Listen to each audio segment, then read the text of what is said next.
Yeah, they're definitely. I mean, you just you say what you want about desks and tables and shit like that. Saying, I'm gonna show you. I'll pull it up on this show just so everybody can see. Okay. But here we are once again. Welcome everybody to a new episode of Tech Talk Thursdays for July 14th, 2022. New graphics cards are installed. I mean, graphics drivers, not cars, because boy, I can afford a lot of things. But I realized that after my vacation a couple weeks ago, yeah, I can't afford shit for about 2-3 weeks. So yeah, that was me 2 weeks ago. New graphics cards. Ooh.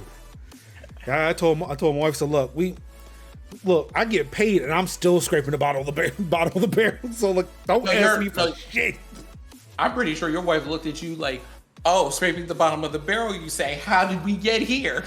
Your vacation, ma'am, because you also scraping the bottom of the barrel. We both here. We live here now. Oh, wife shade. You hate to see it. This is your vacation. This is, how did we get here? Whose spending habits are these? Yours. Mm-hmm. Turns out, not me. Anywho, I'm one of your hosts, Marcus Major Lane Summers. I'm joined this week in full animated form, the UI lead of Tech Talk Thursdays. The UI UX lead of Tech Talk Thursdays. Kev, it's your boy Kev in the building. In animated Wakanda. Yeah, see, it's aesthetically pleasing. Yeah, I think this the Wakanda from Earth's Mightiest Heroes. Ooh. I think this is the backdrop. I'm not sure, but I think this is it. And of course, this week we are joined by the project manager, the one who gets the designers and the engineers to talk it out, come to a better understanding. Yep. Sinsiak is in the building. And representing the brand because today, we finally were just kind of like, yes. Mm-hmm. So, just so we can bring everybody up to speed here, we were having a huge conversation just before the show about what you need for a computer setup. Specifically, is it okay to use a $20 folding table that you can get from Walmart to put your $3,000 PC on, or in the cost of this $3,000 PC, you factor in a desk at least? Of course, for me, I'm like, look, I just bought a $3,000 PC. I wanted something to work. Doesn't matter what it's on. As long as it is holding it up from off of the floor specifically, you should be okay. Of course, those of us who want to be aesthetically pleasing, like Kev, said no. If you want to spend $3,000 on a PC, at least somewhere in that budget, you should budget in a desk. Which I understand, you know, like my L-shaped desk here costs like $180 or something like that. Like it was not expensive. And if I'm not mistaken, I'm gonna say Prime Day, even though I was looking on other sites this week, I saw L-shaped desk and really good gaming desk for like $100 this week. So it's not that expensive to get the desk, to get the tables, but again, I understand, like, in certain circumstances, look, a folding table is just gonna have to do right now. Thoughts? Mm-hmm. I'm with Merge comment. That folding table better have the most secure ledge in the world. Listen, there's somebody in the church today whose whole streaming career started with a card table. We see you out here. Mm-hmm. I mean, sometimes you got to crawl before you ball, but you know. sometimes it is what it is. You have to fake it till you make it. We've all been there. We've all had work on desks and whatnot. I think first ever computer desk, the family computer desk, was an old credenza that we had to modify into a computer desk before we actually had the roll top desk that we have now for the office PC. So it was just sometimes you got to fake it until you make it. Sometimes you got to put it on the dining room table and do what you got to do. So I'm receptive to that. I'm not gonna say you should never. I'm always saying desks are way too affordable to not have a desk, and to not have a desk for your setup pre-bought. And sometimes you might have to man, my desk is chewed up. Let me go get another desk, or let me I can't get a desk right now. Let me wait till the next paycheck, and in the meantime, I'm gonna put it on this card table, or I'm gonna put it on this TV tray until I can do better. So sometimes you got to crawl before you ball and in between, but at some point, get a desk. So Kev, I just dropped a image in the Discord, and also I put it up on the stream. Wow, that is those are TV tray. Now note there's no PC there. TV tray. Now note there's no PC there, but yeah. Again, you do what you can do with what you have, and your boy was not the balling individual he is today. This was 6 years ago. Kevin is over here shut just a little bit, because what we're getting over here. A little bit. I'm wow. Do you see why I'm so defensive about it? We're getting. He had a table at least. He at least had a table. It's I had nothing. Nothing. I had two TV trays and a dream. Okay, so this major technically here. Three if you look in that bottom left corner where that laptop, you can see the laptop and the hard drives. Damn, I actually still have those fucking hard drives. They have a live journal account or a Zanga at least. Their website is hosted on Angel Fire or Tripod. They have. Y'all don't understand, man. He is firmly using Netscape. He is firmly using Netscape. I can hear the door sounds opening and closing from the people on AIM who are logging in right now. I can hear the MSN Messenger pings. If he was really spotty, he'd be using Pigeon right now. The multi protocols. The Pigeon's still alive and well, baby. Got it installed on my Linux laptop right now. I'm talking to my AIM friends and my ICQ friends right now. Yahoo, MSN Messenger, let's go. I'm about to log in my Yahoo as soon as I remember my login. I'm gonna do Yahoo next. Let's go. Okay, let's go. Where y'all talking about pitching, but you want to know what I'm thinking about, because I'm a nerd and got into really minimal browsers or things for half a second. Miranda IM. It was a thing that used 0.5% of your CPU at best. And it was just a little window that let you chat on 5 different protocols if you wanted to. It was small, not skinnable, nothing. It was just, here is a list of your friends, and here is a text box to talk to them, and that is it. That was like I said, that was Pigeon for me. I was like, oh yo, I'm about to talk to all my friends. I'm about to talk to my MSN friends. Y'all remember I'm about to talk to my Yahoo friends, Sport? my ICQ friends. Yo. Yeah. What is here? Y'all want to know how bad ADHD is? Wow. That is wild.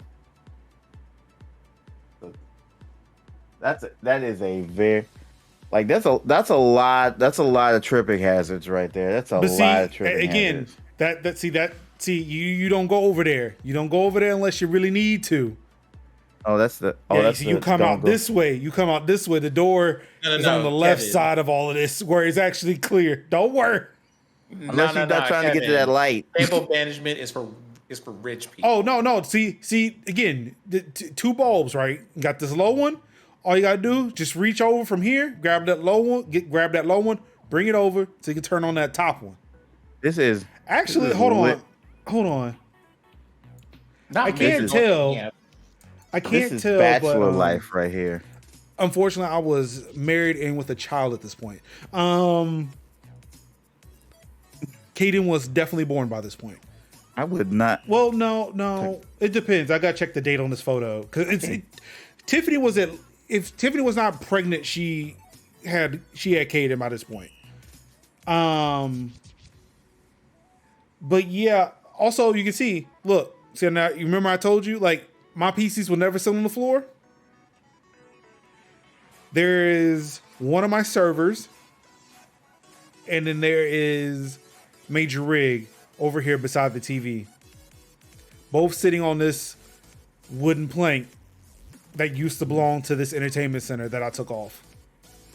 Yeah, Major is the answer to the question of a married man would never be able to get away with that, and Major's living proof that a married man did get away with that. And still does. There's no way. And still do it. Still does. Talk about, there's no way that a man is married to a woman that will let him have that. And yet, Major says, bet. And finessed it in my, because this is my first house that we built. This is the first house we built. So it's like I had this room and another room that's off on the other side of this wall. You see how I finessed this whole floor this time, right? No, nobody come over here. But again, things look nicer up here. A whole wing. But see, things look better up here now than it did then. Mm-hmm. Because jobs happened. More disposable income happened. You are a changed man. I will. Came wiser in you. At some point for everyone here, I will be able to like see and confirm that this is the case. There is no absolute. Because I will absolutely be giving y'all a live report and being like, could I survive being in this house? There is no way. There you go. Here's another one.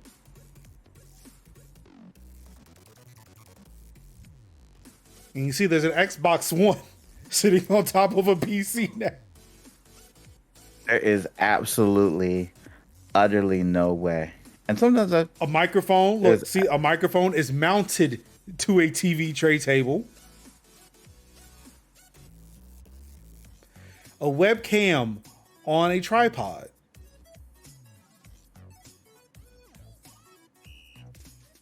Absolutely and even then, not. two blue snowballs. So for when I was recording a podcast and was doing it on the Mac, but doing live streams on PC. Absolutely not. Got my Diet Sun Kiss down there. Yeah, like again. Okay, boy, you're taking me back to the old days of Blue Yeti that could pick up like the whisper of a fan from 3 miles away. There was no way to do anything but turn it down to like 0.5 gain. There's a random bowl of food here. Look, I was living a life years ago. There was a point where I didn't love me as much as I love me right now. I came from a long ways. The Lord has seen me through a lot of things. We've come so far from where we started from. And nobody told me that the road would be easy. Me trying different setups to stream. So I'm using TeamViewer from a laptop to connect to the Windows PC. Oh, wait, hold on. Actually, come through TeamViewer and Ventura. Okay. TeamViewer and or for those of you who are just like TeamViewer but professional, logmein.com. Yep. Lord, Mindful Techie's here now.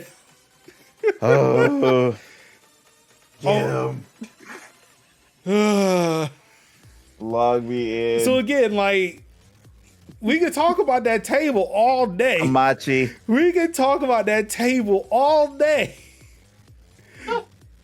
But like, again, just TV tray tables, bruh.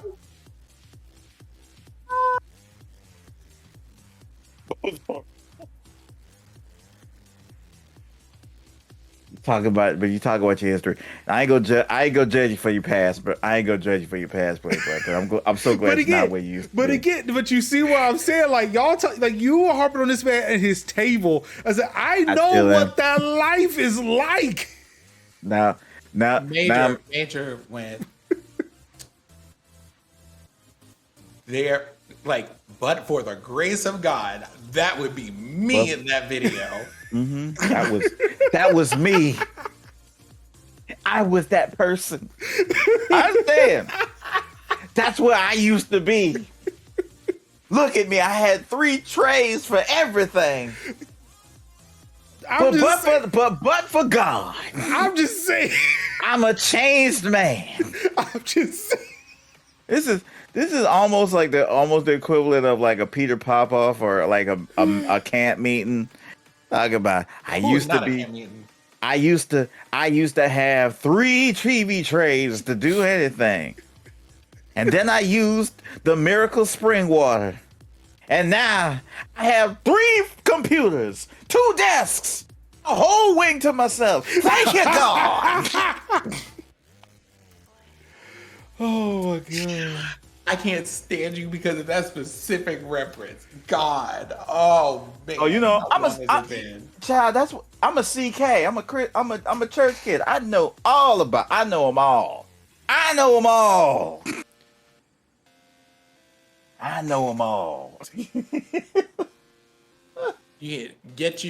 Order you a couple of vials of this anointed water because I know some of y'all are going down to this pandemic and y'all gonna need it.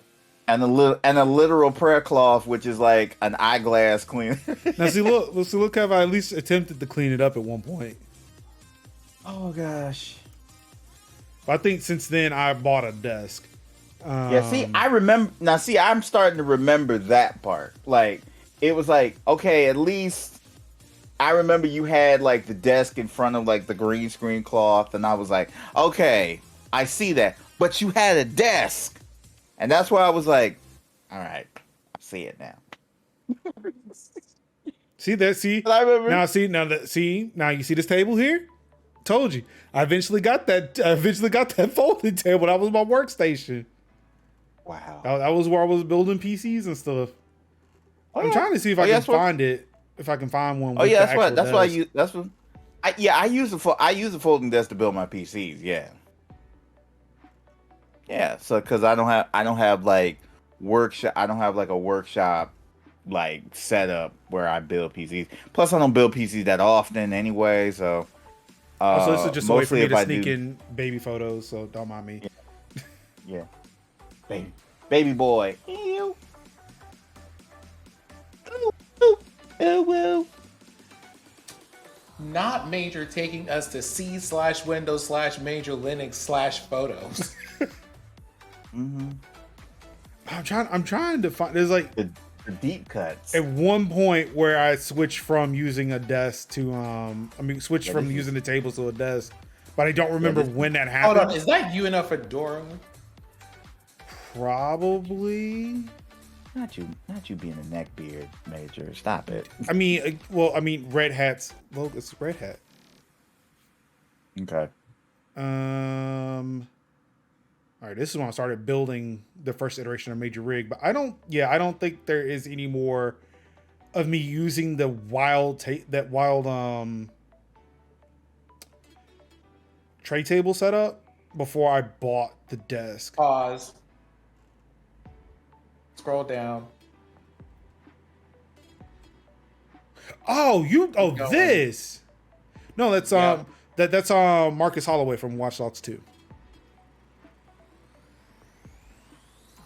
Yeah, that's not me. Ooh, okay. I wish it was though. Dude's cool. Oh yeah. Yeah, I don't think I have any more of that specific setup anymore. Yeah, because this is when I bought the desk. Yeah, so I built my first desk for the gaming PC. And that was because, so for one, all right, so let me explain. So I'll go ahead and explain that. And I guess we can do some intros because we got some stuff to get into. We need to talk about this setup right here because that setup tells me that there were priorities, and those priorities were I have to be able to sit here for a while and be comfortable. So the story behind all those all the tray tables and that setup was I was reluctant to switch from console to PC gaming. And I was like, if I'm going to play PC, for me at the time, back in 2015, 2016, PCs were work machines. They were not gaming machines. So yes, I was one of the folks that I now poke fun at. I'm looking at you like, Yeah. Look, your boy has changed over the years. My wife also pointed out today that the Marcus that she met 12 years ago would be in shock at how much I use Mac products now. So yes, I grow and evolve. So when I built the PC, I built it. So the main display of the PC then was the TV. That's why, like, for one, you very rarely saw, except for those couple of pictures where I did show it right next to the TV. The PC's main display was my TV. And I just had the tray. So, all right, the tray table was there for a keyboard and mouse. If I wanted to try streaming, I could set up a laptop or a tablet there. And it just evolved. Then I took the TV. Well, ultimately, I got tired of those TV tray tables. So I bought the desk and a chair and I built it, whatever. But I still kept the TV, the computer hooked up to the TV. I then took the TV to a convention, but did not want to sit there and unhook the TV because it was in the middle of the week. I did not want to unhook the TV, take it with me to like an hour down the road, and then bring it back for like 2 or 3 days. So I just left it at the convention center and went home. But I wanted to play games on my PC while I was gone. By that time, I fell in love with PC games. So then I took my monitors, put them on the desk, and started playing the PC like you were supposed to. And was like, oh shit, this was the right... Fuck. When I bought the TV back home, it sat it sat in our kitchen for the longest time. I never bought it back upstairs because I gotten so used to computer monitors. In like those 2 days that my TV was in another city, it was like, yeah, fuck it. I don't need this TV anymore. I did not have a TV set up in my office / studio space until we moved. And then that's when I was able to get it mounted. And like, yeah, when I realized I wasn't watching TV like that, I was like, yeah, fuck it. We really don't need cable anymore. So yeah, when we moved, I never ordered cable. Just like bring the internet. Just bring me internet. We will figure it out from there.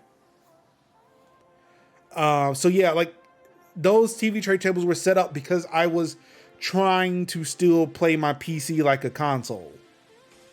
And then over time, it just evolved into, I want to use this more as a PC. I am now editing video on it. I am doing other things. Because I had an old i5 MacBook Pro, like before they switched to USB-C. So that was starting to get a little slow. So I was like, you know what? No, I want to use my PC more. It is infinitely more powerful than my Mac now. So yeah, that got me getting a desk, like a proper desk setup. And then, yeah, it just slowly evolved into, I just need I need a proper PC setup. But yeah, it took time. And it's that thing where, again, going back to the table, it's like, yeah, I get it. I kind of do. If it wasn't for the fact that, I had a little bit of extra money one day, I probably wouldn't have never gotten the desk. I would have settled for a folding table. I mean, and then too, like, strictly speaking, I had a gaming PC with the GTX 1080 that I owned in that condition. So I mean, I don't know what to tell you. Well, no, I still had I had an RX 480. I forgot if I had the GTX 1080, it was before the first crypto rush, which was 2017. I got it in December of 2017. By that time, and I also remember putting my PC on that folding table for my workbench. So yeah, I've since had that desk because that table didn't come in until after the desk was bought in. When I was looking for more places to put things, and also try to build PCs on. So yeah, like again, like it's a thing of like I get it. I get the table. I get it. So yes.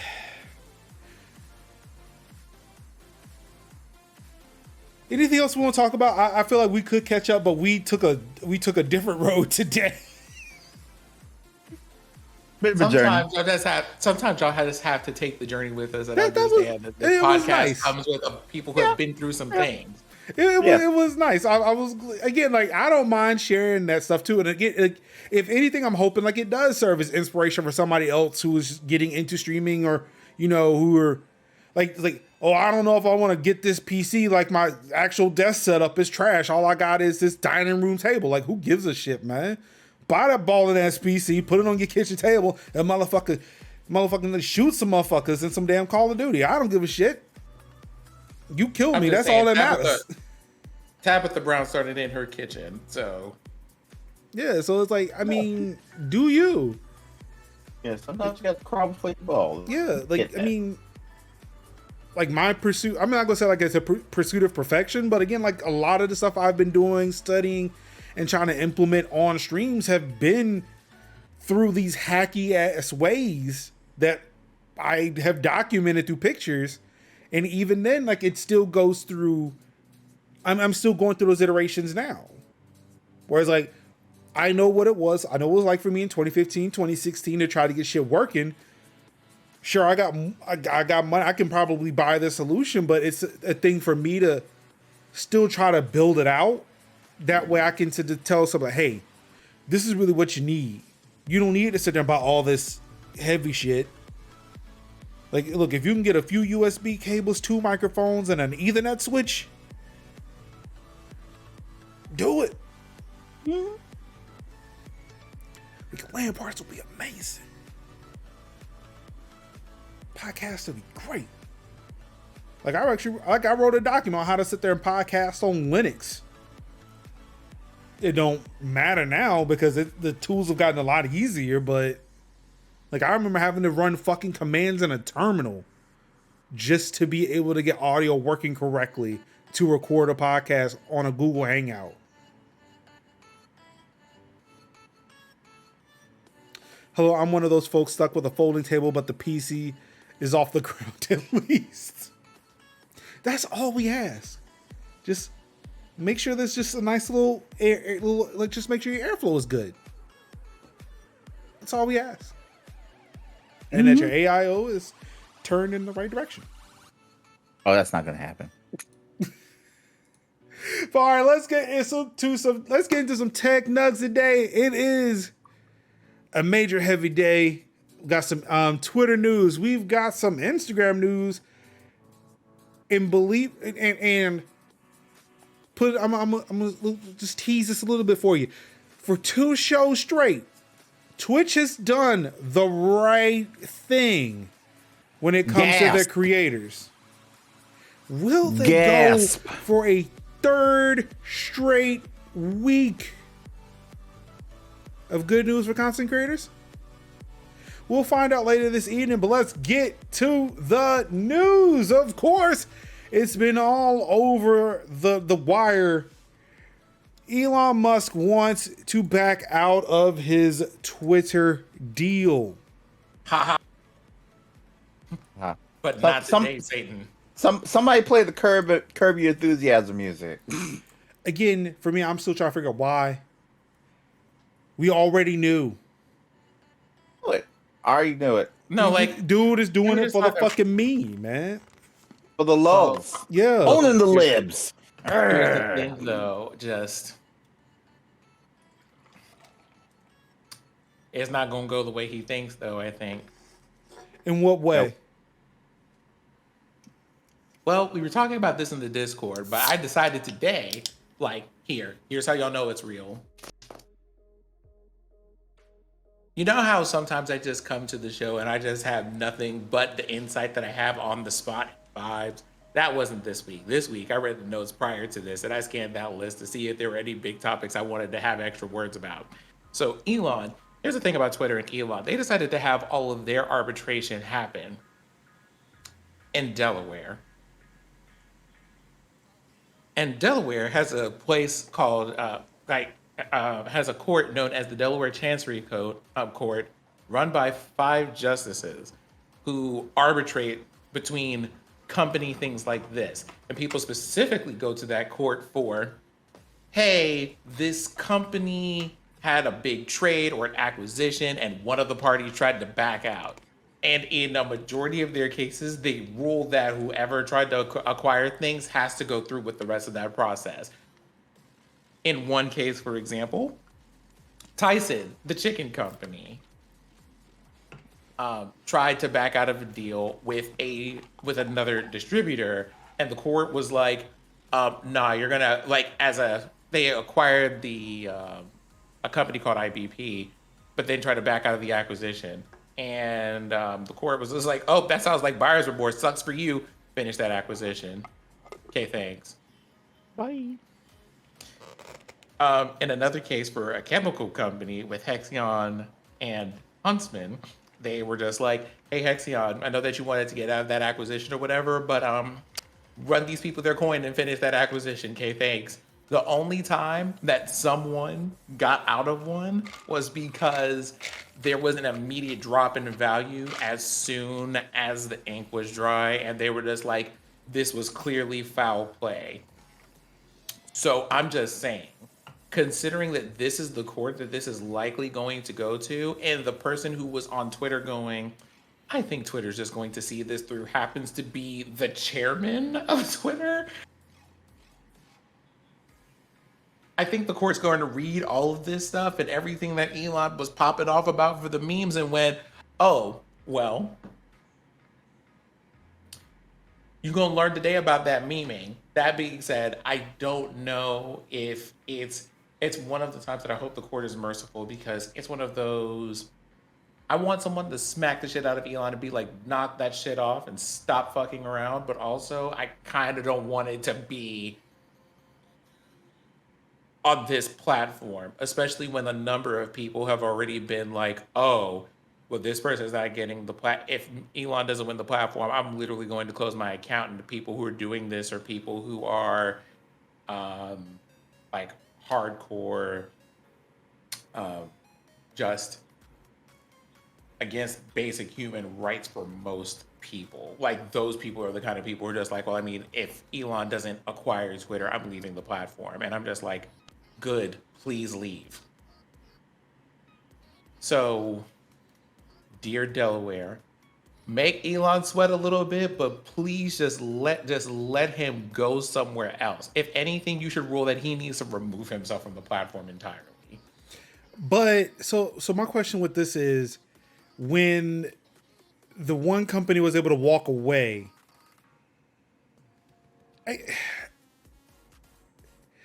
did that company have to do anything, or was like, "All right, no"? No, they were just like, the court was just like, the court just sees a lot of cases where people, like big companies, try to get out of acquisition. The one that the court ruled in favor of breaking the acquisition was in a case where the company that was being acquired had it would have been the equivalent of basically a crypto rug pull, where they were just like, "Oh, the moment that they bought the company, your value just dropped dramatically, like hundreds of thousands of dollars almost overnight. Okay, y'all were doing something shady over here for that to be the case the moment y'all get acquired. No, we're not gonna we're not going to make you uphold that. So my question is, and here it is, Twitter suing Elon Musk. My thing is, if he is found in breach of contract, what I'm understanding is like he would then have to pay. Yeah, so Musk initially offered to purchase Twitter for $54.20 per share in April, and Twitter accepted the offer.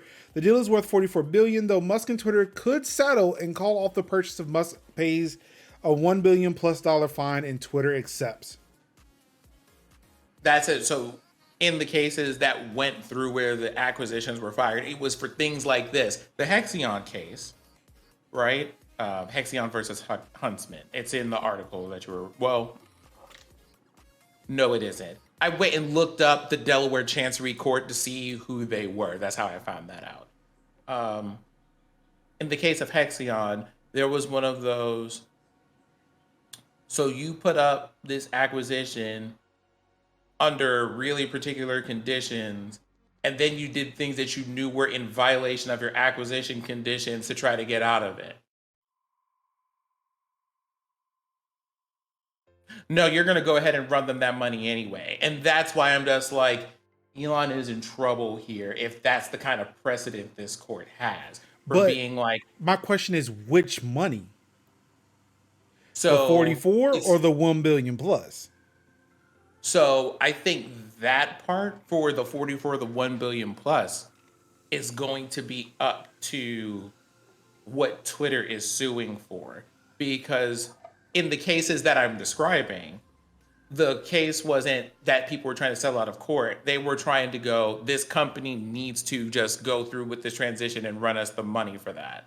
So it's either going to be a case of, hey, Elon, listen, you can run us this money real quick, and we don't even have to take it there. But if we take it there, you're running us what you agreed to for this acquisition.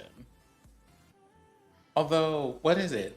What was it? 44 million versus $1 billion? Yeah. So 44 to acquire, $1 billion to back out.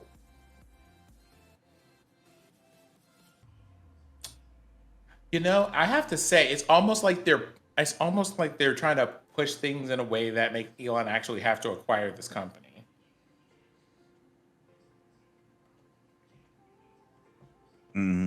Basically mean like buy, put up or shut up. It seems like no, we don't want the $1 billion, we want the 44. Not even, because the thing is, it's not just like the 44 billion, it's like the 44 billion, and because I'm assuming that the 44 billion means Elon is going to actually own Twitter after that purchase is made. Right. So I think the issue there it is the amount of money question mark, but it's also an ownership thing, because from $1 million to $1 billion is like what, a factor of 1,000 or whatever. So we're looking at, they're asking for this man to pay 900 and something million more to back out of this contract. Twitter, what are you doing with that?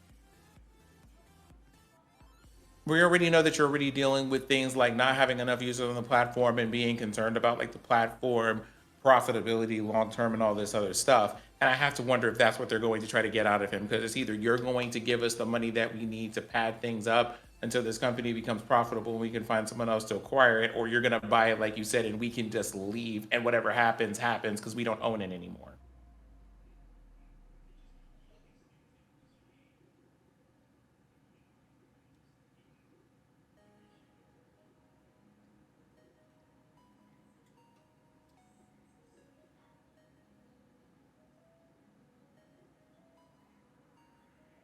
Because I feel like they wouldn't have really given him, and I'm putting this in a quote here, they wouldn't have given him an option B if they were just like, no, we're going to take you to court to make you do what you said. So it's either like, why give him the extra like option to settle, even if it's for $1 billion, which is like way more than he would have had to spend if he like just bought the company or whatever. What are we doing here? Wait, what is way more than if he had to buy the company? Backing out. No. Didn't you say it's like 44 million versus $1 billion? 44 billion versus a billion. $44 billion? Right. Versus Yeah, a pay billion. for it. It would make more sense for him to act like he was going to That buy says- it than just spend $1 billion to get out of it. Oh, okay. That's why I kept asking, because No, like, I asked, like, the thing is, I asked if it was 44 million at first, and we were just like, yeah, and I'm like, okay. I'm sorry, I thought well, I heard you that's say billion. weird. Excuse me, I'm sorry. That's on me. Okay. Yeah, the So, deal is if that- worth 44 billion. Oh, okay. Well, that just completely changes that whole run of logic I made, because if it's billions, like 1 to 44, Twitter is kind of like, basically that's $1 billion as a slap on the hand for wasting their time. They just said, like, give us our money and go. Yeah, so I'm wondering if Because if they take it to this court is going to make him run, is going to make him run them all 44 billion of those dollars. Right. So it really comes down to is, do they want to like Because go here's that the question. route when they could Here's just the easily thing. get their one bill and then just be like, we still own the company. And won't miss it, because here's the other thing too. Elon doesn't want to. There are questions I know that Elon's not going to want to answer that that they're going to ask. For example, if they come to Right. this court and they open that case, which it would be September the 19th when the whole thing goes live and they start arbitrating. If they go to that case and the first thing that they say is, well, they told you had to do a background check and you decided to decline that background check. What was the reason for that? Right. You better run him that one. You better run that $1 billion, because I know you don't Right. want to answer that But question. see, that's the thing. But I don't see- think there's an issue with him doing the 1 billion. I'm pretty sure Right. like that was his whole thing.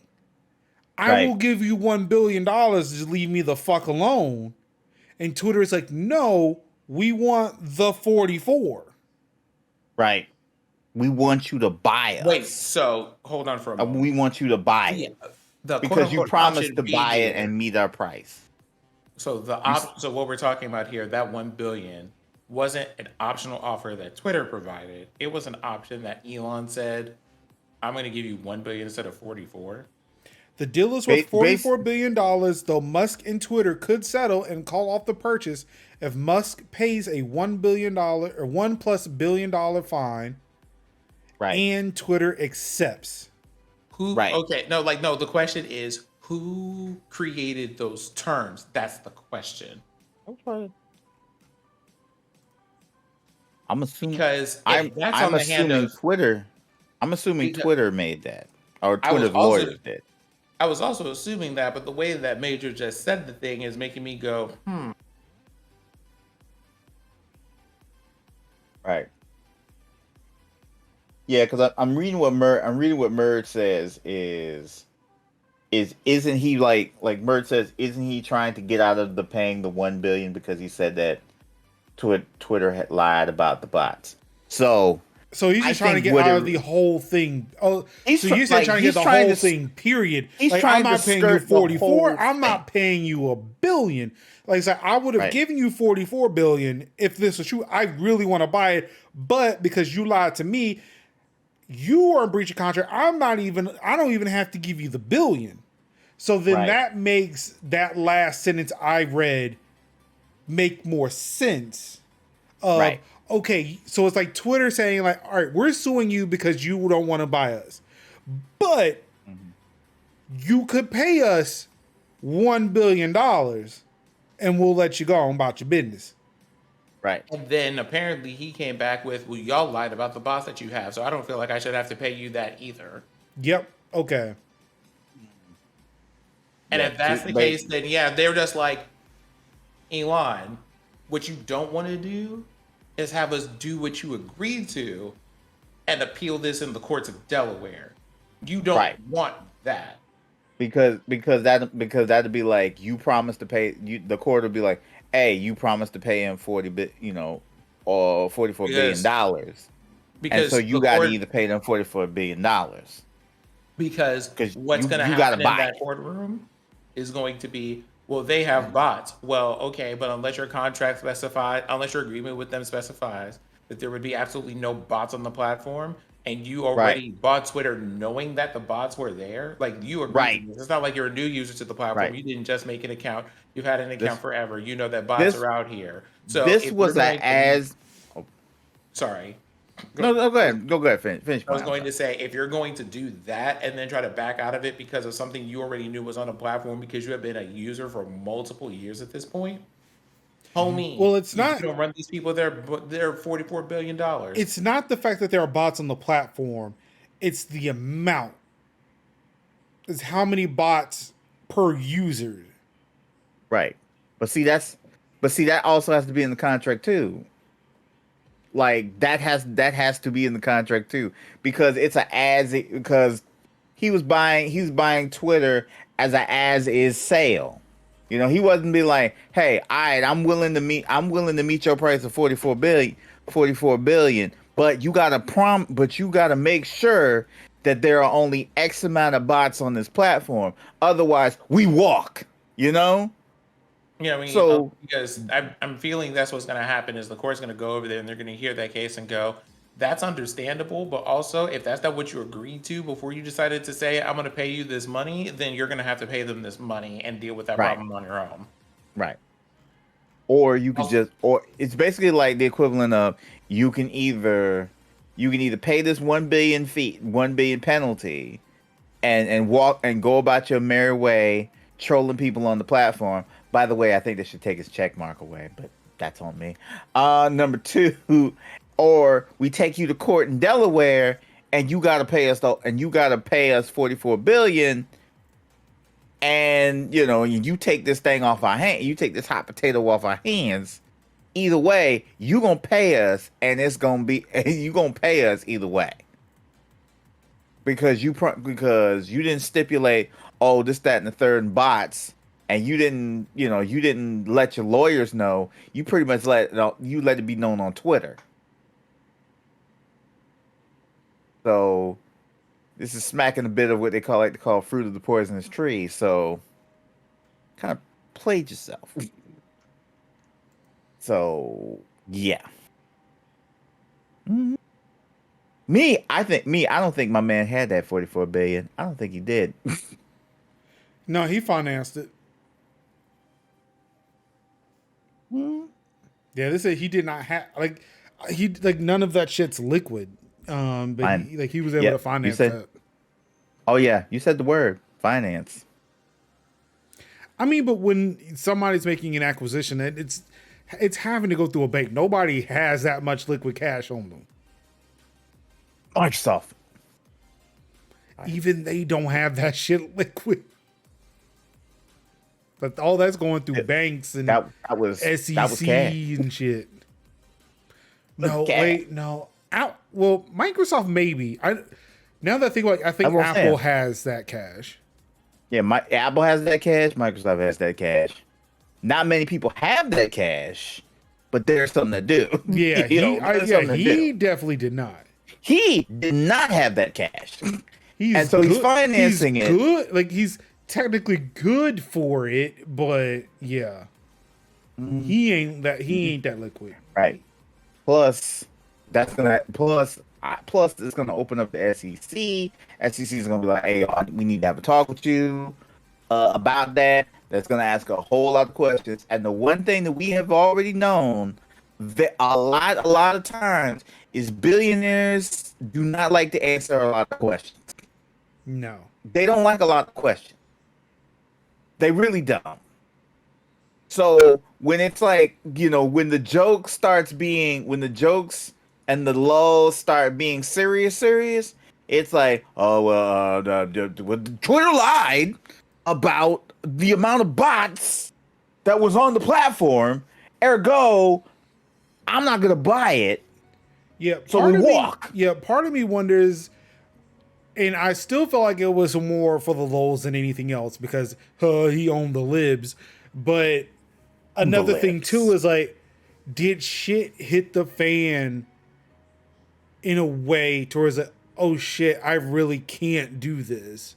Like it Right. would have been funny, and it's going to be funny either way because I got so many dipshits so far up my fucking ass that I can literally say anything and they will believe me, and I will always have the right narrative.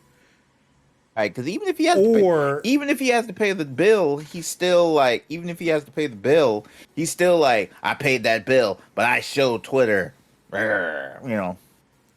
like, I mean, you obviously on the shit end of you are on the shit end of things when Trump is even fucking mad at your ass. But see, that was Trump's fault for putting all his faith in the man who was just a bigger bullshit artist than he was as he was. You can't believe a bullshitter when you a bullshitter, man. You can't do it. But You should know Sounds better, like man. trouble to me. yeah, Trouble. maybe they'll just eat each other and we can just get on with our lives. If only. But in good Twitter news, a new feature was dropped. Excuse me. Twitter and new, good features? I know. Twitter's new unmentioned feature lets you actually exclude yourself from the narrative. So, you know, and this would have been really big back in the day when Follow Friday was at its peak, the first or the second time. This feature will allow you to, if you happen to be wrapped up in a conversation that no longer involves you, you can remove yourself instead of asking, hey, can you just start a new thread without me, please? You can just say, excuse me, this is no longer for me, and just walk the fuck away. You can leave the iMessage conversation. You can leave the group text. Mm-hmm. So it's different from muting it because of the fact that you're still not being tagged in it. Like, you're just now just removing yourself. People are able to still have the conversation without you having to mute, without you still being attached to it. Mm-hmm.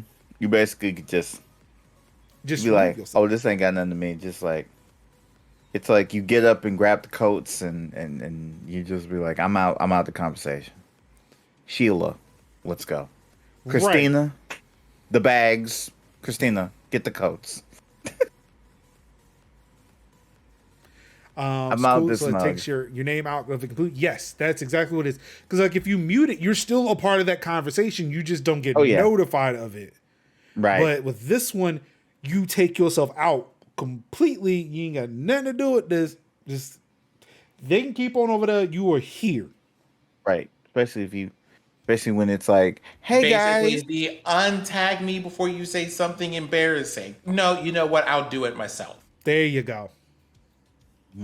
Oh no, I don't want to be a part of this. Untag. Because at least with mute, you can unmute it if you want to get back into it.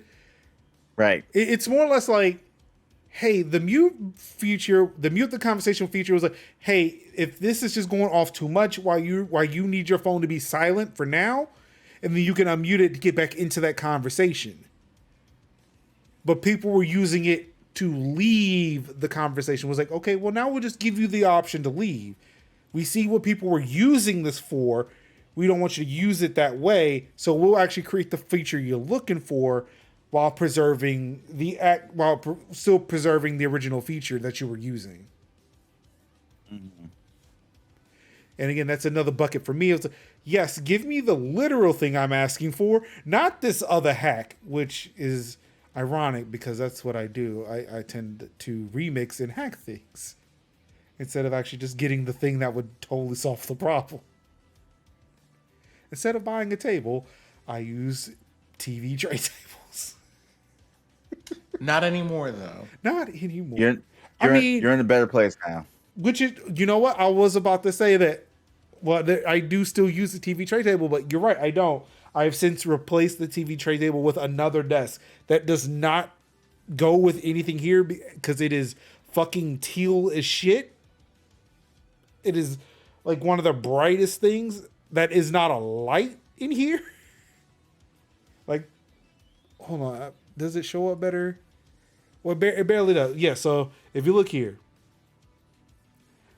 this very, very teal desk that does not aesthetically fit in with anything else in this room or this floor. This is my wife's old desk. And I was like, we were like, what are we going to do with it? I was like, yeah, I'm just going to take this and bring it upstairs. But she is actually the one who inspired me to get an L-shaped desk because she wanted one. I was like, damn, I want one too. For now, we've got TikTok. They are announcing a launch of hashtag content filters and new safety tools. You can now filter out videos based off of hashtags. It's like, I don't care to see videos that have these hashtags. I feel like you missed about half that article, though. I'm getting to the second half. Okay. Oh, actually, no, that was the second half. Initially, TikTok says trust safety managers will assign the scores. Oh, well, skip the paragraph.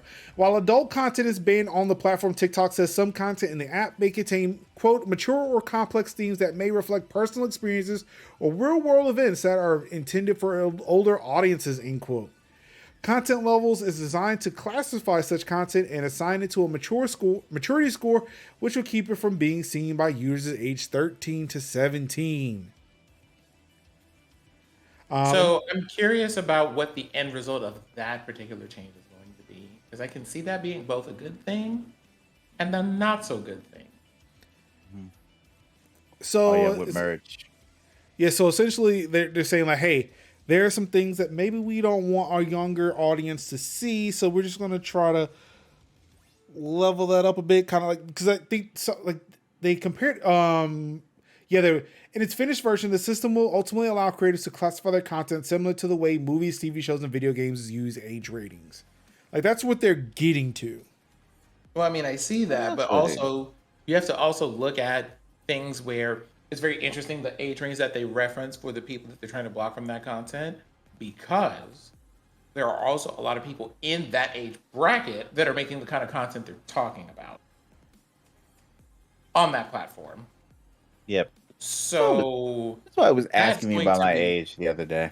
So it's going to be very interesting to see how it plays out. For example, people talking about issues with things like them going to school and dealing with either bullying or whatever because, for example, they're LGBTQ, or because racism or all this other stuff, and talking about those things in a very real way because those are their life experiences. How do you classify that stuff? Because that's not for older people. That's people like, hey, I'm in middle school and this is happening and we need to address this. It's bad. It shouldn't be happening. What do we do with that? I don't know if TikTok has thought about that yet. So it's kind of interesting. It's going to be interesting to see how that plays out when they finally have to deal with it. Well, normally when it comes to age ranges and social media, the only thing that seems like anybody would ever be thinking about is sexually explicit content. Or something with like very, very hard themes, like if they're talking about like suicide or something like that. It's very rare,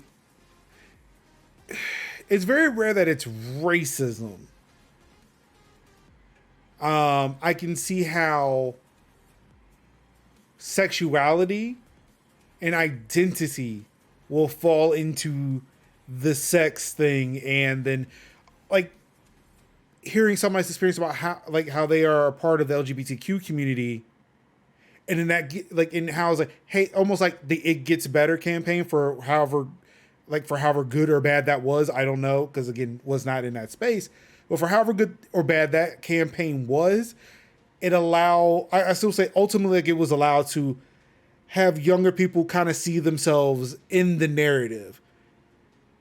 And for whatever that looks like now, with it being on TikTok, there are a lot of people who may be older who are talking about their lived experiences being in that marginalized group, all of a sudden being age gated out of 13 to 17, to where they know, to where these young and impressionable teenagers who are trying to either find themselves or try to, geez, I keep hitting my mic here, or try to like, all right, will things get better? like they no longer have access to that content anymore because like, oh no, this is sex. This is 18 plus.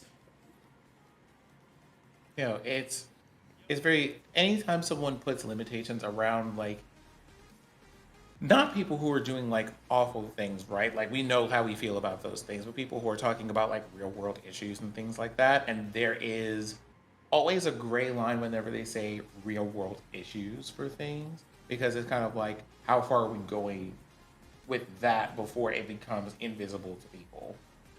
And so that is a concern. Not something I'm necessarily against at this moment, but it's one of those, I'm very interested to see what that's going to look like about 3 months into them implementing that gating feature. Well, it's not going to be great. Especially because there are a number of creators on the platform whose whole content revolves around expressing those things or talking about those very important subjects with humor, but talking about those very important things. So we'll see how it goes.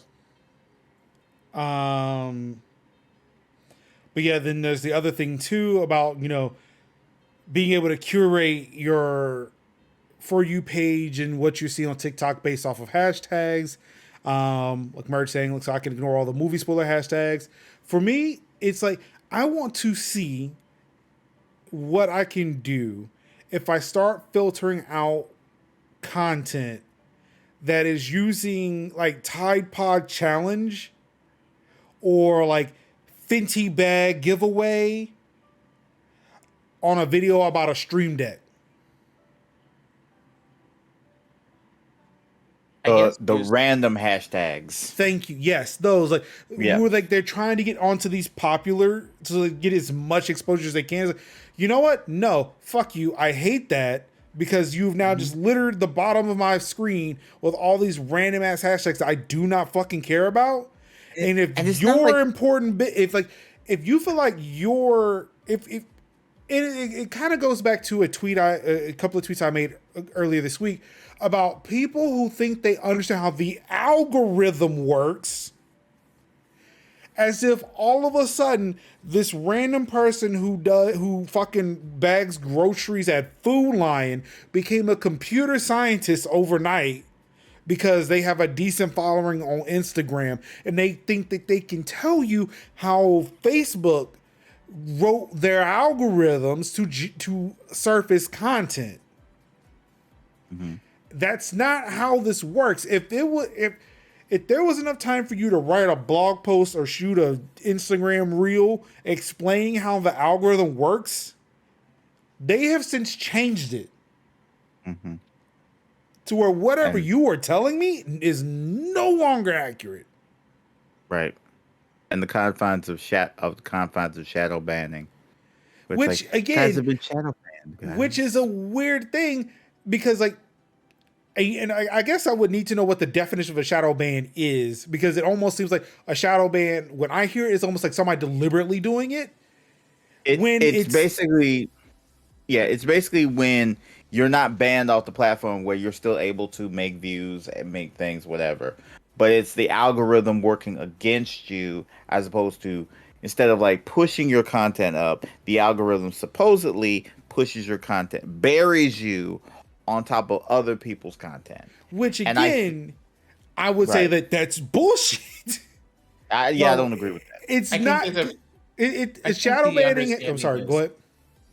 I think. Well, the only understanding I have of shadow banning is not necessarily rooted in algorithm, but basically, if you do certain things that are in violation of the policies of the platform, they have things that they implement that limit the reach of your content to other people. So it'll be things like you'll post something, but only half of the amount of people that you that normally see it do. Now, which again, I would say is bullshit. You would say that, but then there's also things like where I've seen people go, I'm used to seeing you on my timeline every day, then haven't seen you for a week. Then like 2 weeks later, you appeared and you're just like, yep, I was in Twitter jail or what have you. I don't know if it's an algorithm-based thing, but I think that's a thing that a platform does. I don't think people understand how it works. Right. So again, why I'm saying it's bullshit is they're not using like algorithm is not there to sit there and bring it down. Right. As multiple people have, like, again, their research papers, and again, even the fucking developers of these platforms tell you it is to push engagement of other things. It is a thing where if I feed in enough of the data into Instagram, not Instagram, but TikTok, because that is literally the only platform to where I allow random shit to show up. Right. If I feed enough of my likes and dislikes into TikTok, it will then, like, yeah, over time, it will start showing me some of the same stuff from the same people. But at a certain point, it's like, okay, we know you saw a whole bunch of these folks. What if we compared you to somebody else? They like this stuff. Maybe you will like it too. Let's bring some of that stuff over. Mm-hmm. It's a thing of, like, as more and more people get on the platform and start creating content, it's going to be, again, it's like Twitch. If there are more people on this platform streaming and creating content, it's going to be harder for you to get your voice out there on a random thing. It's a thing of, like, instead of focusing on, it's a thing where, like, I look at it like this, because on Twitch, on YouTube, on Twitter, on Instagram, and even on TikTok, when I'm not on my For You page, the things that I check are the people, or the people that I see are the people I am following. I don't do random shit. I have no need for that. I follow specific people to get specific things, and then I am done.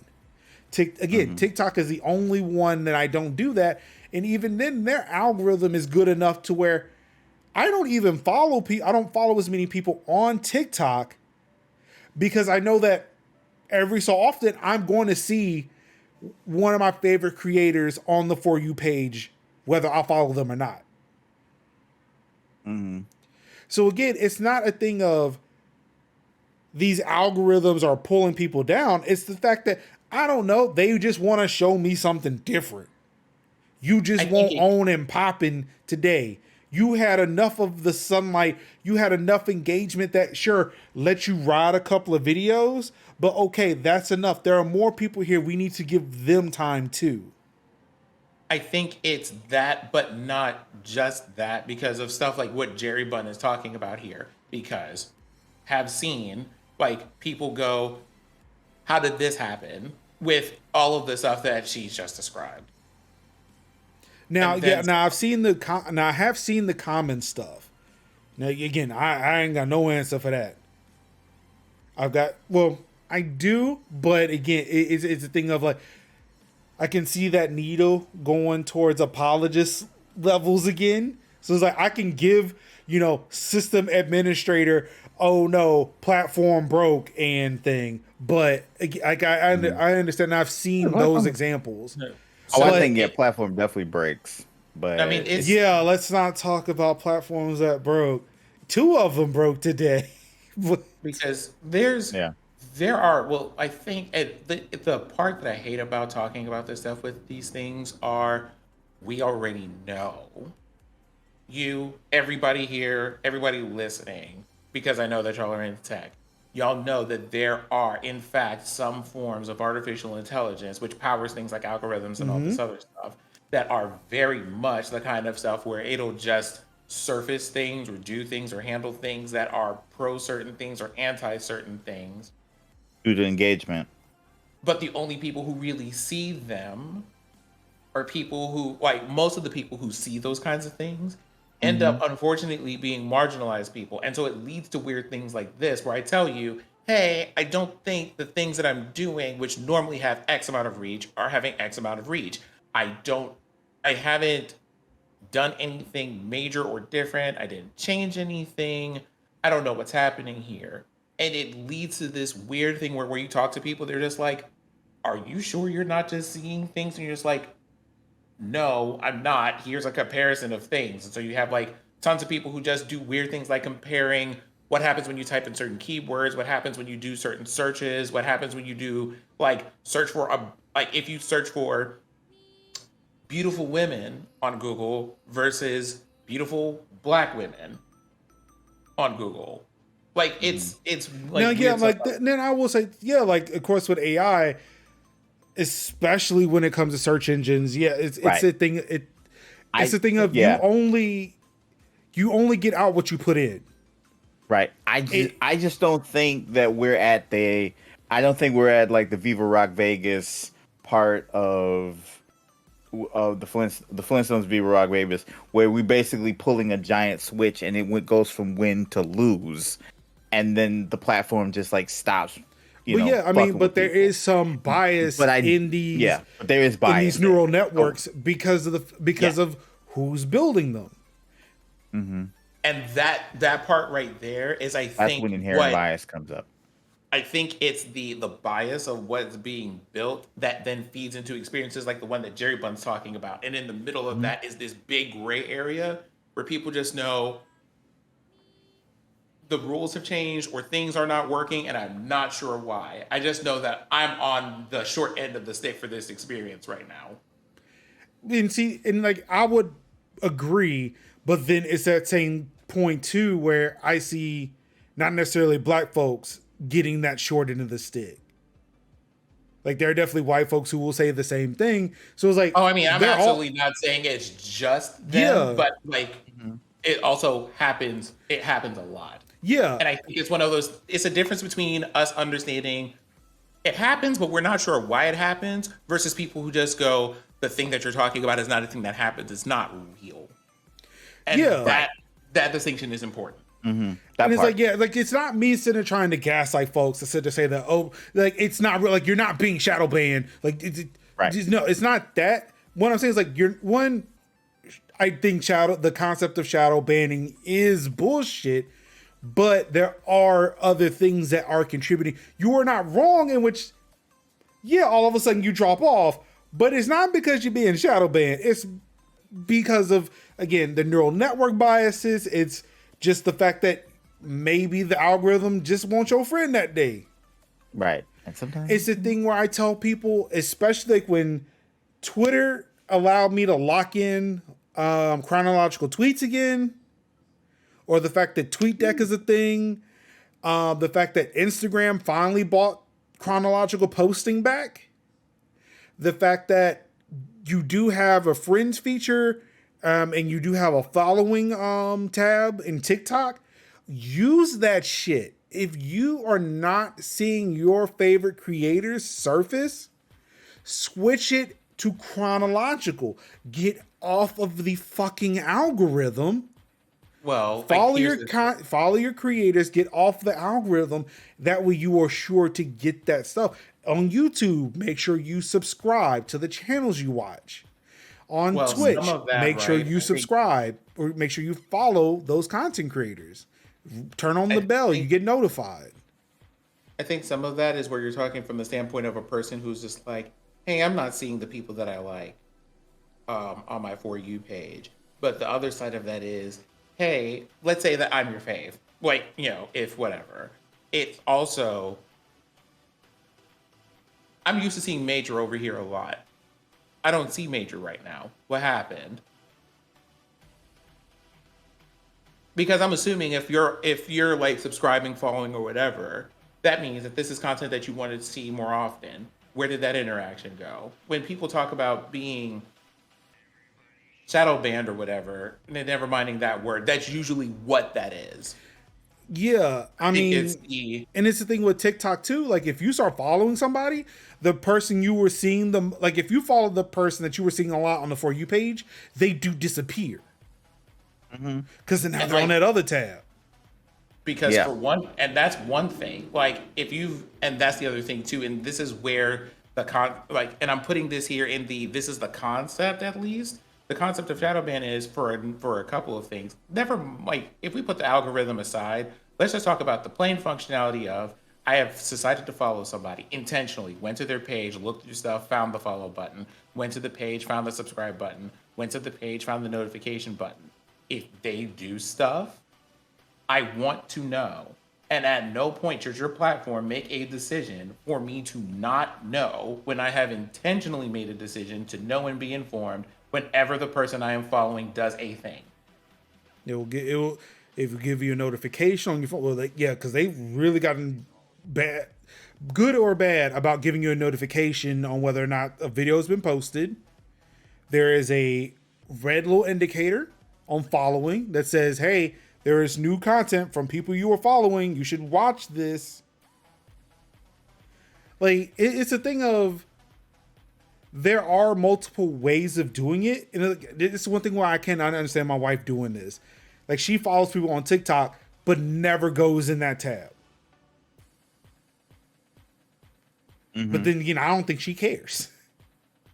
So, like, I've started having to do, like, a couple of things because I know that there are a handful of people on Instagram that, I will also say this. If you're a person like me who lurks and things, like, I follow people and I want to be aware of what they're doing, but also they just do things where they want people to be aware of what they're doing. They're not the kind of people who write things for dialogue, per se, right? And so I will just see things and just see them or scroll by them and be like, okay, well, this is cool. And like that once in a while, whatever.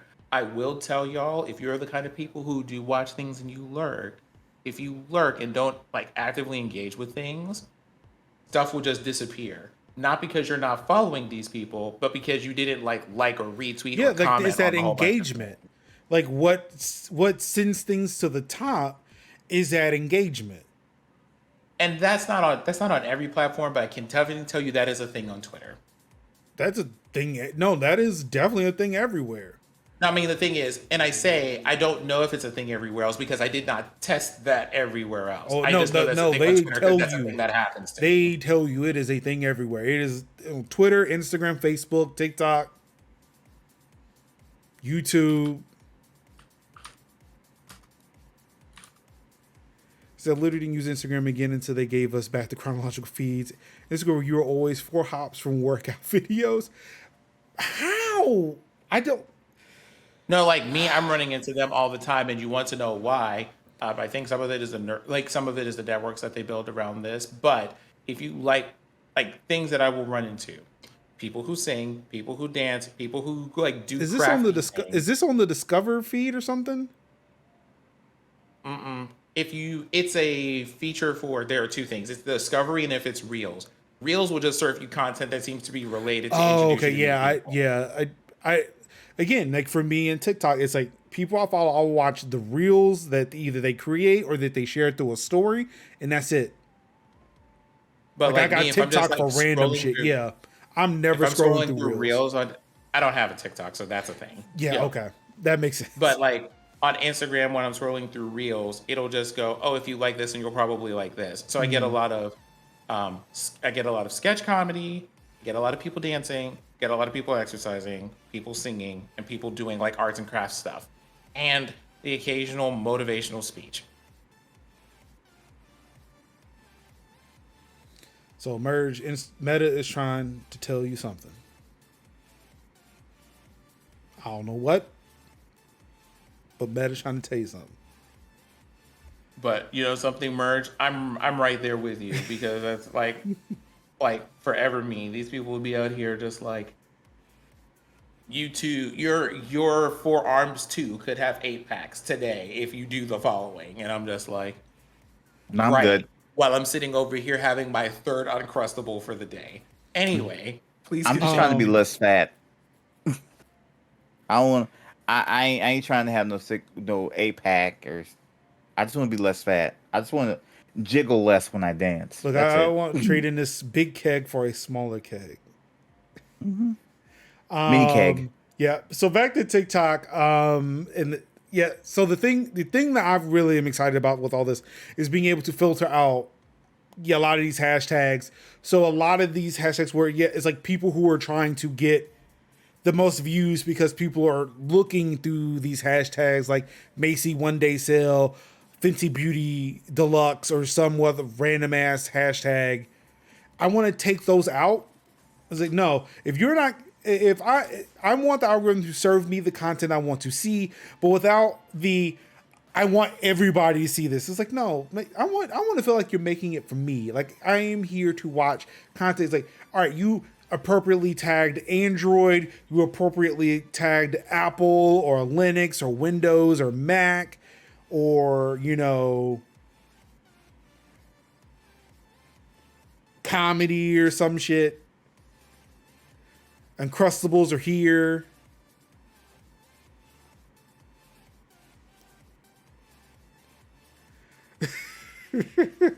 But it I've been working out. But workout videos is a very quick way to not be able to browse Instagram in public. Yeah, I can see that. I can see that. See, that's why I don't leave my house. Okay, let's move on. Tim Cook and Mark Zuckerberg find common ground on one tech initiative.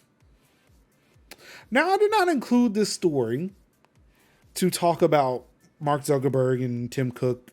Apparently, because a whole bunch of companies are saying, hey, yes, we want to teach computer science in schools. That is what the point of this article is about. It has nothing to do with Tim Cook and Mark Zuckerberg. The fact that they even wrote that just really seems stupid. My argument is, can we agree that naming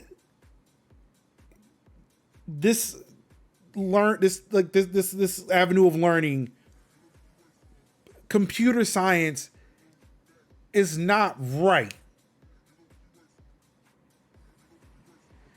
I wouldn't say it's so much computer science as like computer literacy. Yeah, it's more computer literacy than it was science. I mean, I can see like I can see like if you're teaching programming, and some of these schools that may be what it is. Mm-hmm. But I feel like it would be better if we was like, all right, we're going to teach computer literacy. Right. Like computer to know how literacy, to use a computer or technology more than just checking or just being on TikTok, or I guess Snapchat's making a comeback. Did it ever go away? I don't know. I don't give a shit. But I'm too old for Snapchat. I have it installed, I think. I don't know. I ain't up for it. Like when Instagram stories came out, I was like, okay, yeah, I don't need Snapchat. Oh, Jerry. Don't worry about it. Don't worry about it. Don't worry about it. Yeah, just. Yes, it was a thing. It was a thing. But yeah, it's a thing where like I wish this was more called computer literacy than computer science. But then also I sit here and wonder, is it because I'm a computer scientist I'm thinking like this? Because I am actually a computer scientist. Like, this is a computer science. This is computer literacy. What are you talking about? It's like somebody getting a degree in information systems. Like, that's not CompSci. It's not. And I refuse to let them think that. I'm better than them. Or at least I like to think I am. Do you think computer literacy includes teaching code? And I guess like that's where that distinction is. When I made the tweet and when I put this article, I did not think about the code part of it. Okay, well, but I mean, is teaching code part of computer literacy? Because you do understand that this initiative. I feel like, yeah, again, like when I put the article in there, I did not think about the code part. I was thinking about, hey, these people are learning how to use these kids are learning how to use computers in school. I forgot about the code part. It wasn't until just now I was like, oh wait, they're probably teaching them how to code, which would then actually make this computer science and make my argument moot. Oh, like this whole thing is being organized by code.org. So again, wasn't thinking that far ahead, makes the argument moot. But I will also say, like, just kind of save face and kind of, save this rant. Maybe we raise money for computer literacy. Just teach that too. For those people who don't want to learn how to code, but just want to know, for people who don't want to learn how to code, but, they should know how to use a computer. I'm just saying.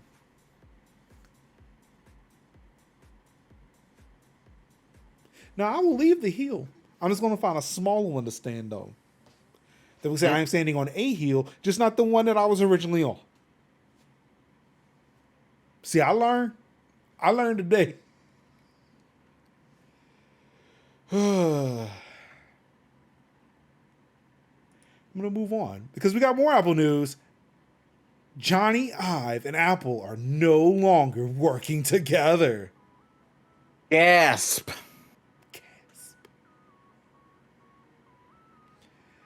If I were to believe that he was actually doing Apple things or like really influential in Apple's design on things, or if we were to say that he was, what do you think the impact of Apple's product designs are going to be going forward?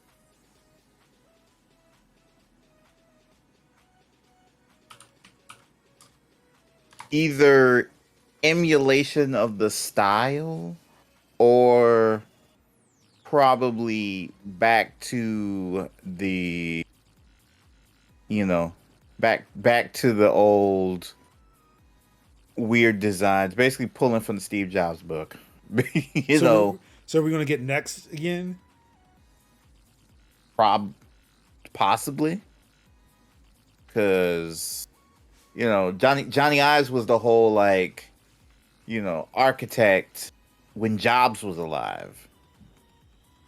So for Johnny to up and like split from the company when he's been there for a good chunk of time, that's some big shoes to fill. That's some big.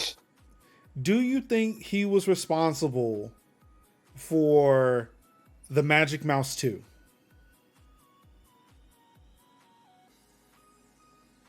Probably. Now, when I say Magic Mouse 2, do you understand why I'm asking that question? Possibly. So I'm going to bring this up here. How to charge the Magic Mouse 2.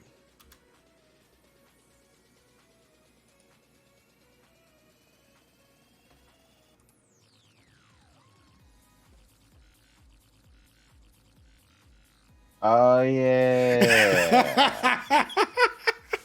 That was why. It was. Yeah. See, that's the one. That's the whole thing. That's the whole thing about the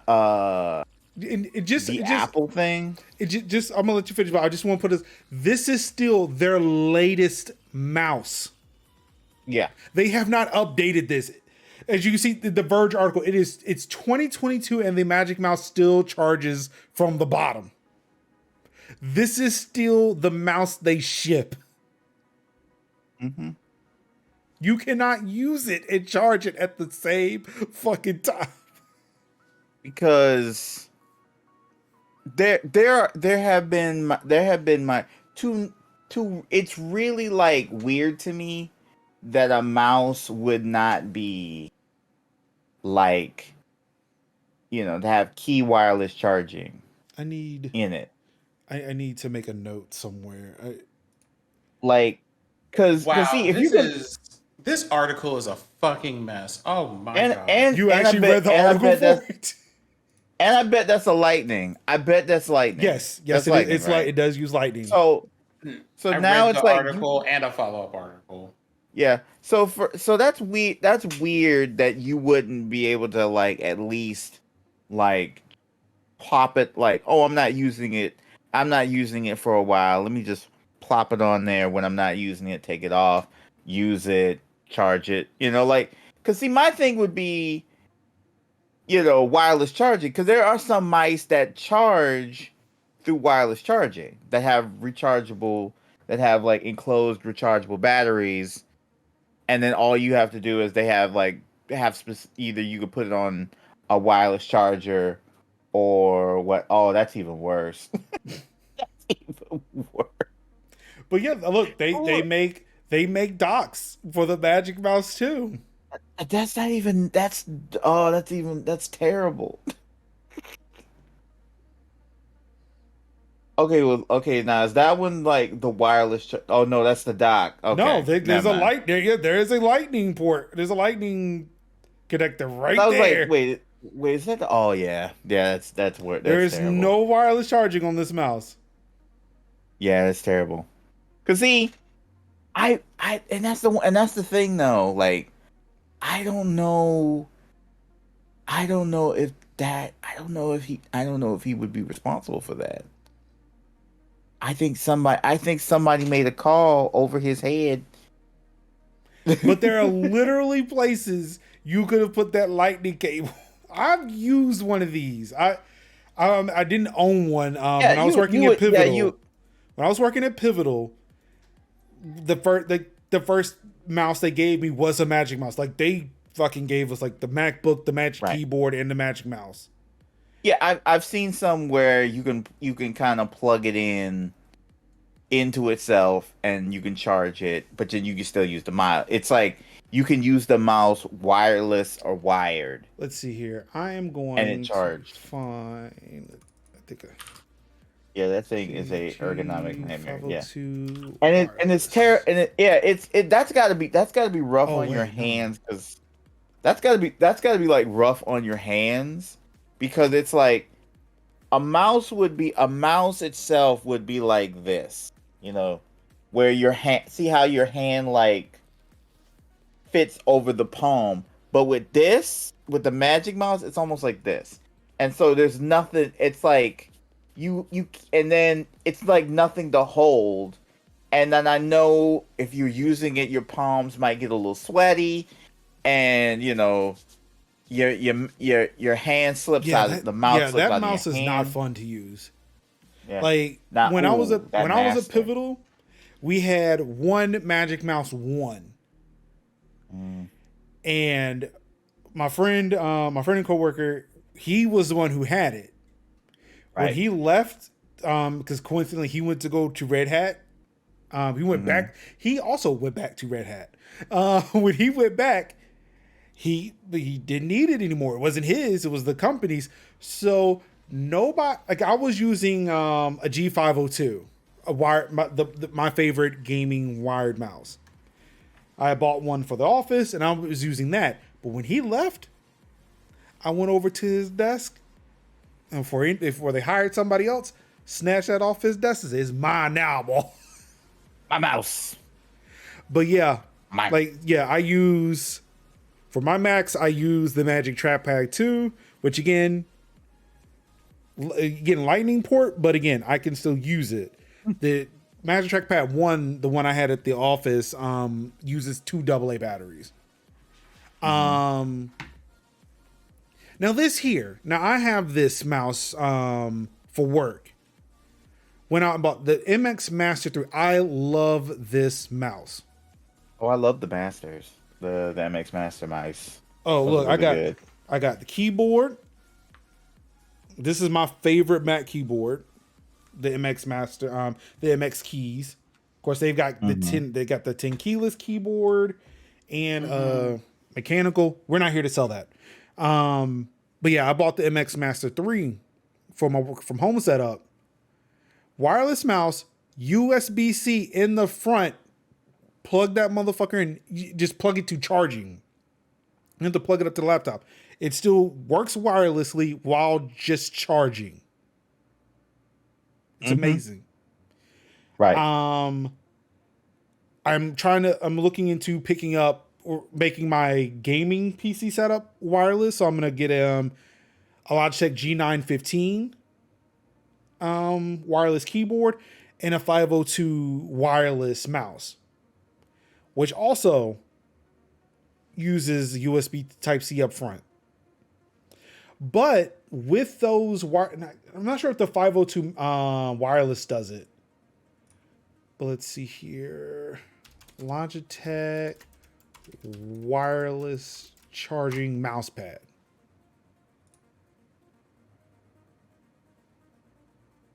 And again, Logitech for creators, if you are watching this, please, I would love some of this. Same. But again, wireless mouse pad, wireless charging mouse pad. So pretty much as you use, is it the one where it's like it has the chi on it, or the Yes, whole mouse pad is chi? Whole mouse pad chi. Ooh, I need that. I need that. That's a mood. That's a bop. To be able to like if it's on the pad, it's charging. See that's what I'm talking about. See that right there? That's what I'm talking about. Like have it like and you know Apple people would have bought it. You know Apple people would have bought it. Either it charged by regular Qi or it charges on the mouse pad on the Qi wireless pop mouse pad. That's a sale right there. That's a literal sale. Any Qi is either you could charge it at the end of the day, you just take your mouse, put it on the Qi charger, it charges, or the mouse pad charges. But no, we got the Magic Mouse too. I got the magic mouse. So here's a question for you. Mm-hmm. What did you want to talk about from that article with? Well, again, it was the design decisions. Like one, Yeah. what do you think Apple products are going to look like now that Johnny Ive is no longer working with Apple?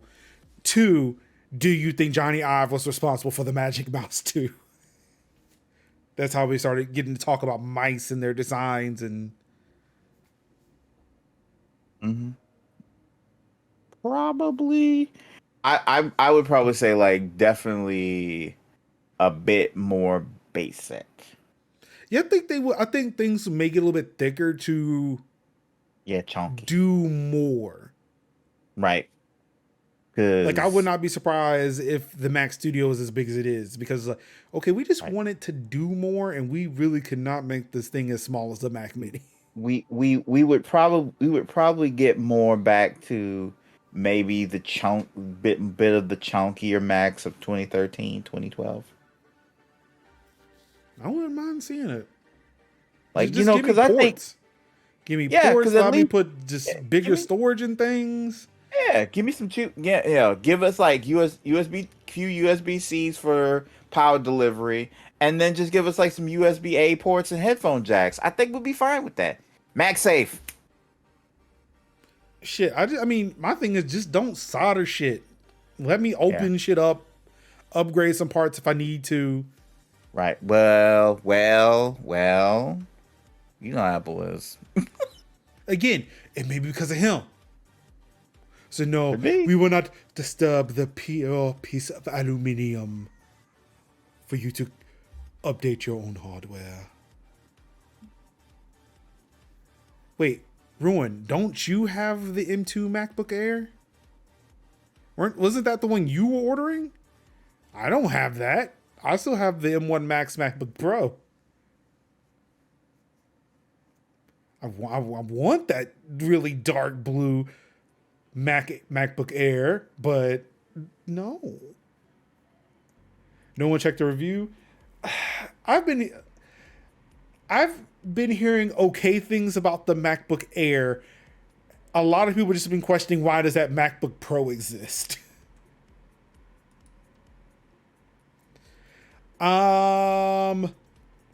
Autistic child with Down syndrome benefits more from an iPad than dedicated disability tech. That tells me several things about this, but let's look into the article. Let's open it. The father of an autistic child with Down syndrome has said that an iPad with a speech app has made more difference to his son's life than far more expensive dedicated device offered under state programs. The piece highlights the gap between what will most benefit kids with special needs and what healthcare and education programs are willing to pay for. Or rack.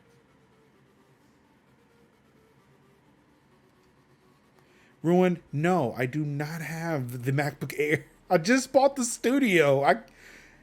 No. I do not want a MacBook Air. Ugh. My M1 Pro will still run circles around it. I could have sworn Ruin said he was going to get a MacBook Air.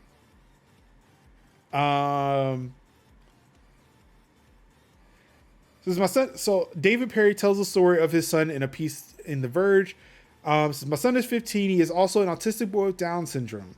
From the moment he was born, well-informed experts, well-intentioned fellow parents, and a whole universe of marketing suggested that technology will provide answers to many of the problems we'd end up facing. Technology can provide disabled people with wondrous new tools, but only, as with so many kinds of innovation, when they are married to systems that take into account our complex and varied humanity. My son's most significant needs relate to speech. By the time he was 3, it was clear he was not going to predominantly use verbal speech, though he was learning to communicate in a wide variety of ways. His speech therapist at the time quickly sent us to a world-class facility to assess the best way for him to use tech to talk. What they hoped for was the $250 speech app and an iPad on which to run it. What they got was $3,000 worth of the lowest tech you can possibly imagine.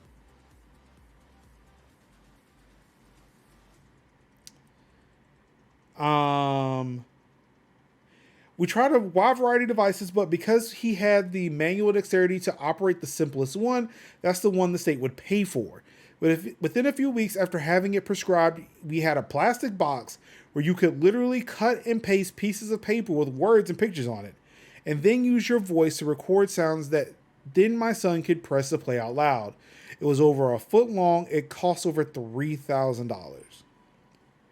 We wanted Proloquo to go. Sorry about that. Cannot pronounce that. One of the number of programs that can reproduce words or phrases by selecting from an infinitely customizable menu. It cost $250, which we didn't have, and needed to be on an iPad, which we also couldn't afford. The price would have been much lower than our state-funded arts and craft box, but at the time the system wouldn't pay for medical programs on non-medical devices. Fortunately, the donor stepped in to provide the iPad and the app. Not only has that provided the teenager with the much-needed speech app, which he's able to use at school, but it has also given him access to much-needed visual and auditory stimulation, key to an autistic child.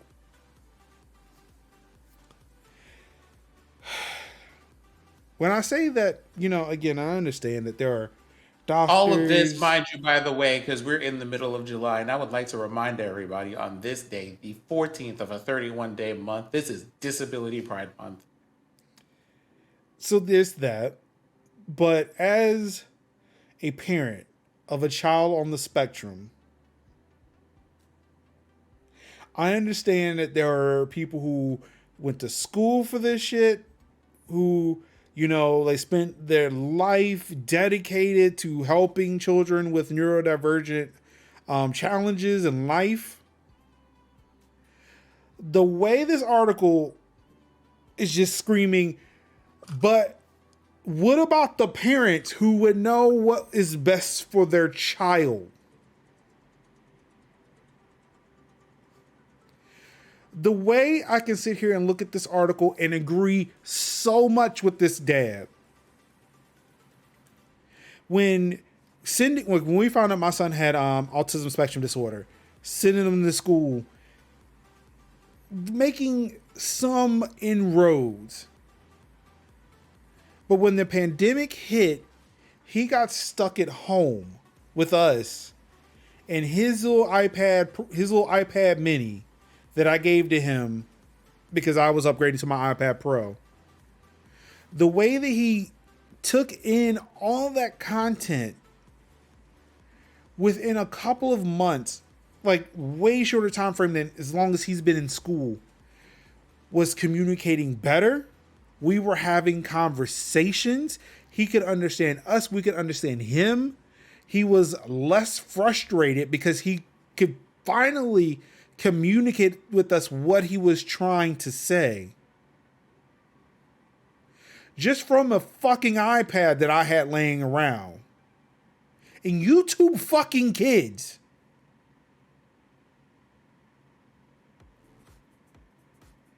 It's a thing where, like, I understand that people say, oh man, like the technology is here and it can do wondrous things, but what if you listen to people who knew exactly what the fuck they needed? Like now that whole setup would cost what? let's see, a basic iPad is $329. This app is $250. We're looking at less than $500. Well, no, less than $600 to give this kid everything he fucking needed. And then presented to the state was like, look, we need to save money everywhere. Well, I got this thing for $600. You can get it right the fuck now. But that's not medical related. So we're going to go with this vendor and we're going to sit there and charge you $3,000 for it instead. Fuck out of here with that bullshit. And then there's something to be said about, all right, so to tag on to what Major just said here, one of the biggest problems that we have when it comes to disabled people in general, and I'm only speaking for the United States, although it's probably a global thing, I'm only speaking for the United States that live here, is we have this really massive problem with removing agency from people because we think that if you're disabled, you obviously don't know or understand things about what you need or what you want or how or what is helpful for you. So other people can just make those decisions for you for some reason. So they said, hey, we would like this. And the thing that they were considering wasn't just, hey, we know what this person needs, but they also have to consider things like this. This person that we are at, my son, who I'm asking for the iPad for, and the program also has to do things in environments where he has to build bridges of understanding with people. We need that system, whatever it is, to be something that he can put in a backpack and carry to school without it being a major obstruction or requiring special setup or a certain amount of space or all of this other stuff that just makes them stick out like a sore thumb in a time when one of the most important things for kids in social settings is being able to fit in with everybody. And they send you a foot-long, $3,000 piece of equipment with a whole bunch of paper tapped out that you have to like use like a soundboard. What are we supposed to do with this? Especially when it's 5 times more expensive than what we asked you for. And again, now on top of that, like Verge reminded me also, like it's a thing of like, so yeah, it's not only communication but autonomy. Also, it's a thing of not only does he have a way to communicate with people, you now have something that he can use for stimulation, something he can use for entertainment. And that's a whole thing that people are weird because they act like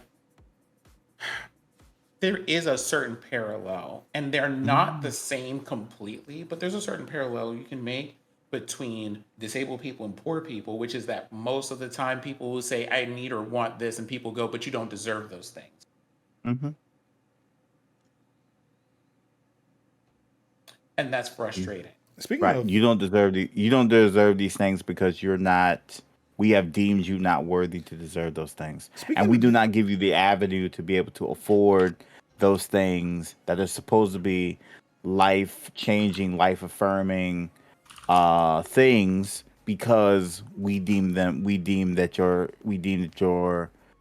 child, your loved one is not deserving of those items. And I'm like, that's the sad state of affairs of this country where we just be like, yeah, no, I don't understand what you're talking about. No, none of that. And let's talk about the amount of people who are developing these tools who are also not disabled and therefore end up making things that are super unhelpful for people who deal with the conditions that they're building devices for. Because because as an example, on the contrary side of that, looking at the specialized controllers that Xbox has made for disabled people and disabled people being like, yes, this is exactly the kind of stuff that I needed, which they made because they found disabled people and asked them, how easy is it for you to use this?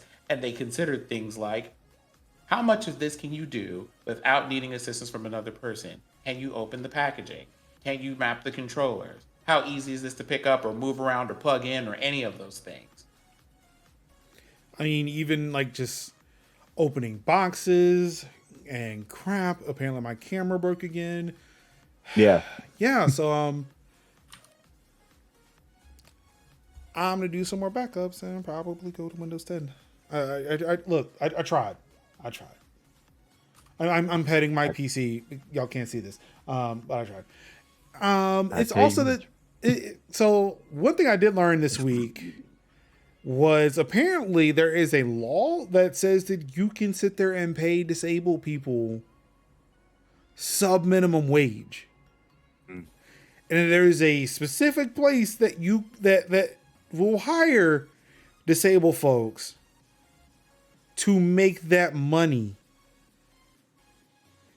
And I'm like, what the So, fuck is this? Mhm. Major, I don't know if you want to get into that right now, but I can absolutely tell you if you knew the mess that disabled people have to go through with making money in general, you would light things on fire today. Yeah, There are a lot of you'd be things that I like, want to light fire on Because, in like, if we talk perpetuity. about things like having jobs, getting married, having vehicles, having homes, any of that stuff, there's this really long list of things that if you're Mhm. disabled and you require any kind of government assistance specifically because of the kind of disability you have, Mhm. the list of things that they have the ability to tell you you can or cannot do Mhm. is dehumanizing, and that is the Right, kindest word that I can think of for it. right. There is a person on TikTok who I love, named Miss Amani. Her TikTok handle is Crutches and Spice. Oh yeah, I know Ah, her. Miss Yeah, Amani Barberine, yeah. She is by a far delight. a delight and a joy to behold. You know, her partner is my nephew. So we have talked, and we've only talked for a short amount of time, but every time we have spoken, it has been a delight. She has been on the forefront of being a disability advocate while being disabled, and has really educated me a lot about the plight of the disabled and of ableism, and to check ableist privilege, and to also basically let people know that they're people who are like, to both basically informing people who have had bouts and run-ins of COVID, that you're a part of that movement, you're a part of that community too now, and you're now going to have to learn about what it takes to go through what you're going through, and to be like more of, you can't just be like, oh, you can't get on the plane, you have to be, so I really do like that there are people on the front lines who are letting people know, hey, the shit's not cool. And you know and like I say again, love her.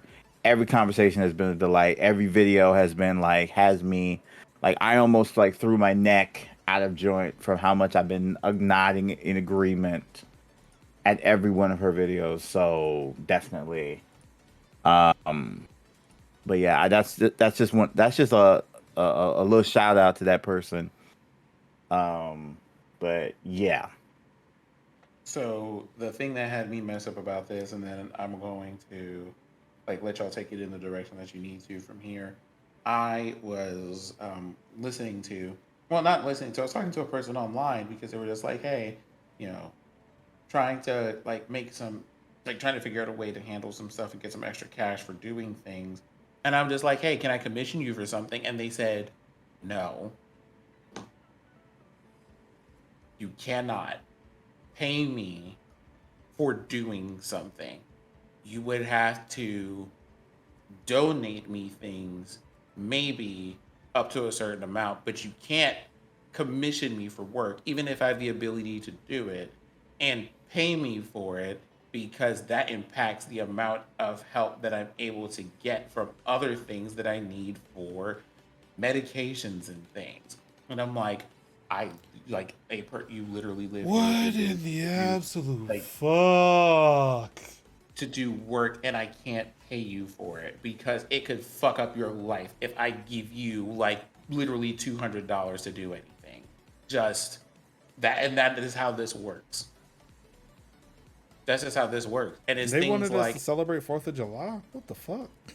and this is like right up there with also I found, and that's the same day that I found out that there are a lot of disabled people that, depending on the government assistance that they get, if they get any, they can't get married because if that happens, any benefits that they have automatically disappear because the assumption is that the person that you get married to should be able to take care of you and meet all of those needs. So you don't need help with that anymore.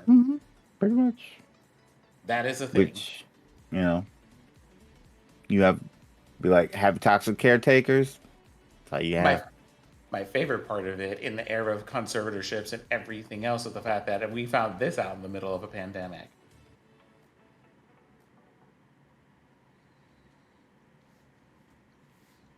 Now, I will say there's a lot of things that happened during that pandemic, so.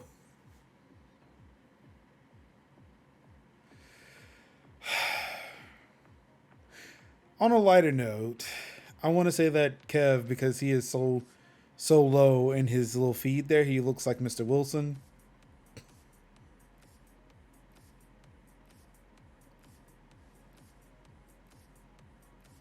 Not Tim the Tool Man Taylor's neighbor.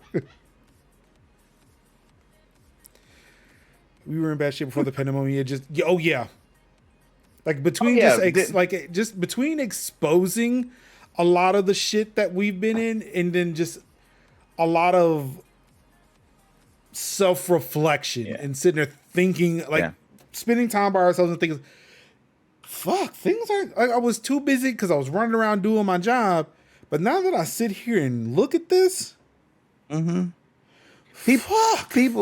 People had time to think, you know. I swear that people had time to think about it. People had time to really consider the problems and issues that they really thought of, and then that's when, And I know I give y'all shit for sitting like, well, actually I don't, because I love it. I love it when y'all say this, but like y'all call me Negodamus, right? That was the first. I want to, like, there have been things I've been right about before, but that has been the one thing that I will claim and I will hold on to. And I tell the story every time. I was sitting in my office at NC State before everything locked down. I remember getting up as all the shit was hitting the fan. I got up, looked out my window, and I said, they're going to close down this school in about a week. Everything's going to go into lockdown. And during that lockdown, I don't know how long it's going to be, but I honestly don't think we're going to get out of it. Apparently I was very generous in my estimation because I gave us a year. Apparently people were thinking weeks. I gave us a year, not realizing how bad motherfuckers were. But that's beside the point. Right. I said, you know what? In this time that we're going to be in this lockdown, everybody's working from home, have to sit there and have to sit with themselves, have to sit with their families if they have them. Everybody's going to be starting to think about a lot of shit. It's a thing of, like, people are talking about going back to normal. There is no normal. We are not the same people that we were in March of 2020. There are too many people who sat at home, who had that good, long, hard talk, that good think, and they change. Fundamentally change. Now, I'm gonna say, like, I thought, like, yeah, I was gonna discover a few things about me, but I didn't think I was gonna change. No, like we had talked. I'm not sure if I mentioned this at the beginning of the show, or if this was us talking before the show. No, it was before the show. Because of this, one, I've realized that, okay, you know what? There is something different about me than anybody else, and it's not that, oh, I'm just some quirky person. No, there is something mentally or neurologically different about me. I don't know what it is, but I act too much like my son for this not to be a thing. Or he acts too much like me for it not to be a thing. But the way it's just like me sitting at home and realizing, oh yeah, there is something just biologically, neurologically different about me because I was able to sit down, think about it. I wasn't rushing. I wasn't trying to do other things. I wasn't being distracted. Right. I was at home. I was able to sit, just be still with it, to sit in that. And I'm like, fuck me, man. I didn't think it was going to hit me this hard, but if it's hit me, like, and then like going online and just seeing things, just watching the news and all that. So everybody's out here now. It's not like they're not out here protesting because they ain't had to go to work. No, they're out there protesting because they all sat in this shit. They are fucking fed up. These unions that are forming, that's making America great again. Yeah. It's they are taking it back to the right parts that we need. The whole thing, this whole country has been built under the guise of civil disobedience, right? You think about in the 1700s where it was like no taxation without representation. Whole bunch of people now sitting in hell because they are slave owners. Basically, were like, we would have been really cool if you guys just let us have a seat in parliament. You didn't. Shit broke loose. Bunch of stuff happened because people wanted to say no. They saw what the man said and said no. We want better representation. Turns out to be white landowners, but representation. The whole part of this country is literally groups of people saying, fuck you. I want my rights. And it's been pointing at whatever. It's been it's right of at the time white, slave owning landowners. Now it's the plights of women, people of color, LGBTQ communities, trans communities, farm workers, people who work in the gig industries, people who work in warehouses, people who work for Amazon, people who work for retail, people who work for fast food. It's people saying to you, fuck you, give me my rights. And that's what it's always been about. So we're just doing what we do. Now, how people act up, that's not cool. Sometimes people act up on things that are not really infringing on their rights. And people are showing their ass for things that actually do. You're literally kicking me out in the streets and I'm mad about it versus my guy didn't win and I'm mad about it. Kicking me out in the streets in an apartment that's 1 bedroom and costs $4,000 with inflation going up all the time with y'all deciding not to pay me or pay me late. Right. Pretty much a house payment if you could find a house. Yeah, my mortgage if you could find a house. My mortgage payment ain't even that high. That's what I'm saying. Even if you could find a house to pay it, good luck with that. Because those were becoming rentals. So it's like the bottom is slowly falling out.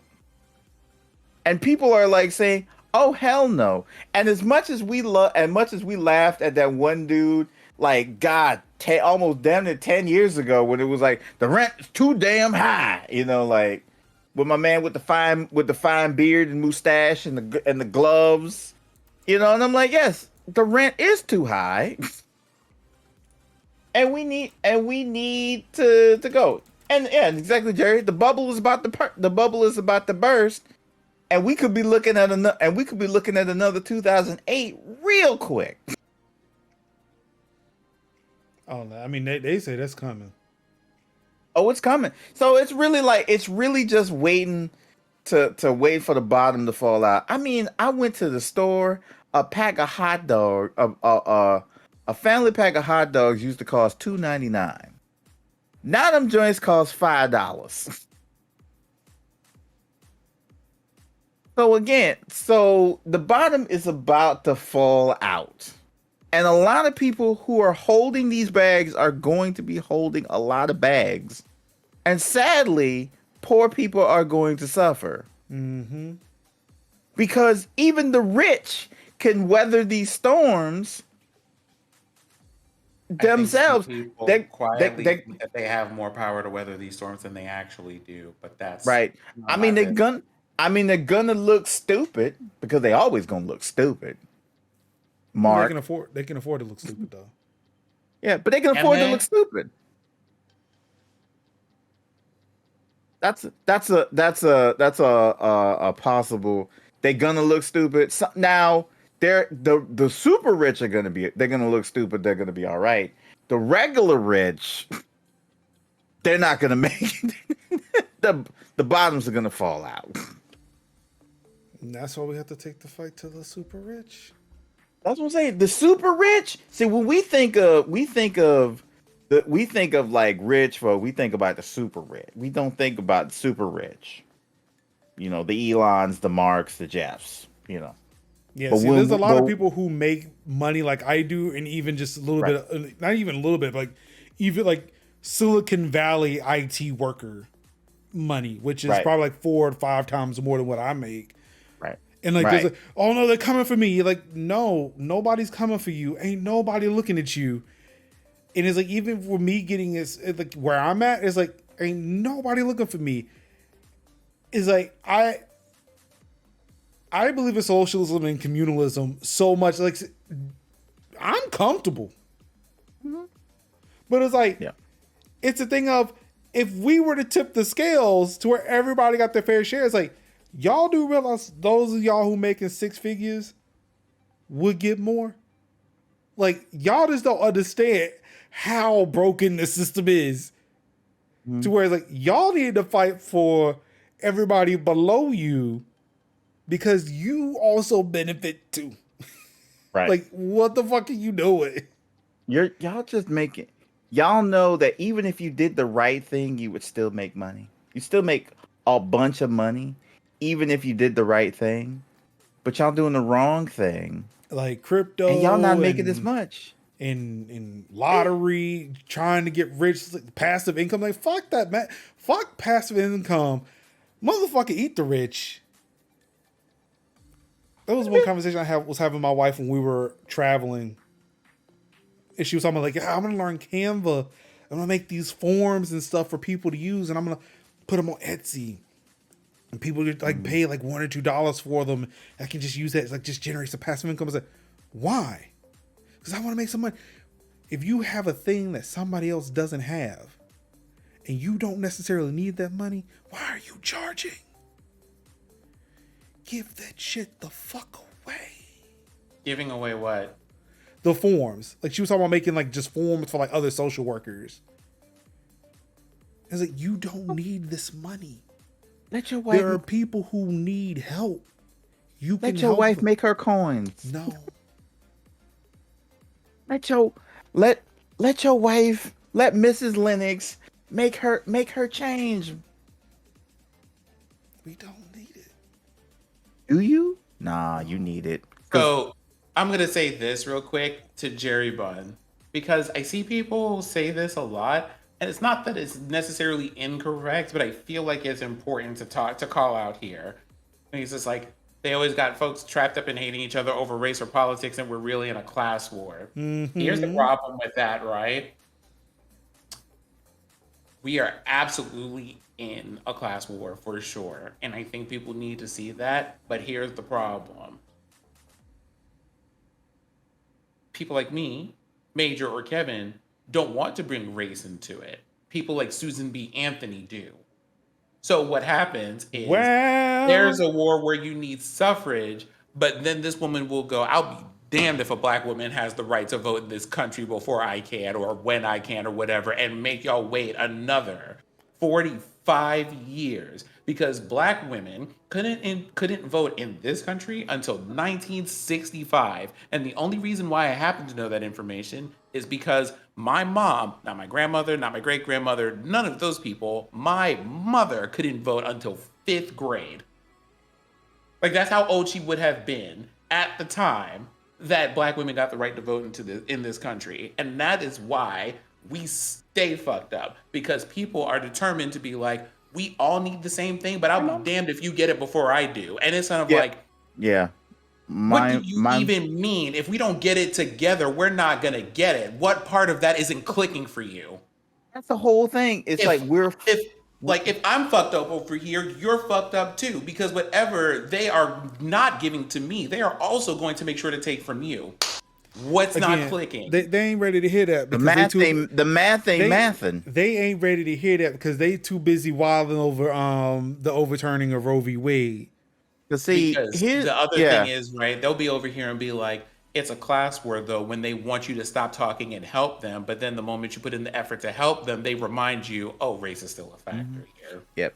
We try to tell you it's them slippery slopes every day. If they could do it for one, they could do it for somebody else. If they ain't got no problem for us, they ain't got no problem against you. And like here's because the thing. when they have nobody else to come at, they gonna come for somebody. And the thing is, we're watching it happen in real time. I know Major said something about Roe v. Wade right now, but every black person, every disabled person, every marginalized person saw one thing happening was just like, I see what's happening here. Because first people came in with the transphobia. They immediately went with Roe v. Wade to repeal this stuff. And then someone went, you know what we should do next? We should talk about gay marriage. And we should also talk about these other things also. The Uncle Ruckus, because I'm going to say that in this stream. Oh yeah, To bring that up, absolutely took the time to leave out the one thing that allowed interracial marriages. Mm-hmm. That's as a great. person who's in one. No, wait, didn't he bring that up? No, he didn't. No, he didn't bring it up. He named 3. I thought he named 3. No, he named 3 things, but interracial marriage wasn't one of them. Well, because I know it was same-sex marriage, same-sex relationships. Oh, contraception. That's what it was. Contraception. That's what it was. And people were just like, you do realize if they come for those things, they're also just going to keep going back through time, and they're going to come for your marriage too, and that's going to be illegal. That's the problem. When they come by the time they come for that, Jenny will be locked up for sedition. So that just be grandfather. Hold on. Damn, she's in jail. For a moment. I mean, will they? Because look at how they're dealing with the people from the insurrection now. Look, they get brought up with some real jokes. You know what? I think I'm willing to talk now. These are my confessions. This one I thought of. We just need to talk about this for a second and talk about how I know that y'all came here for Tech Talk Thursday, and this is always a thing, right? Oh yeah. Here's the problem with tech and technology and all of that industry. That industry is all like a kind of a function of all of these these differences, these points of view and stuff, and the people who own things like companies and get to determine what software we build and what our effort and energy goes to, unless you're an independent contractor or whatever, or the CEO of your own company or whatever else. Never minding all of that, we can't just talk about the concept of technology and these platform changes without having to talk about the world in which you live in, where you are using them. Because the stuff that we make doesn't exist without context. And so that happens a lot. In case you're tuning in and wondering, what does any of this stuff y'all are talking about have to do with technology in general? Technology needs context, otherwise it doesn't do anything. Mm-hmm.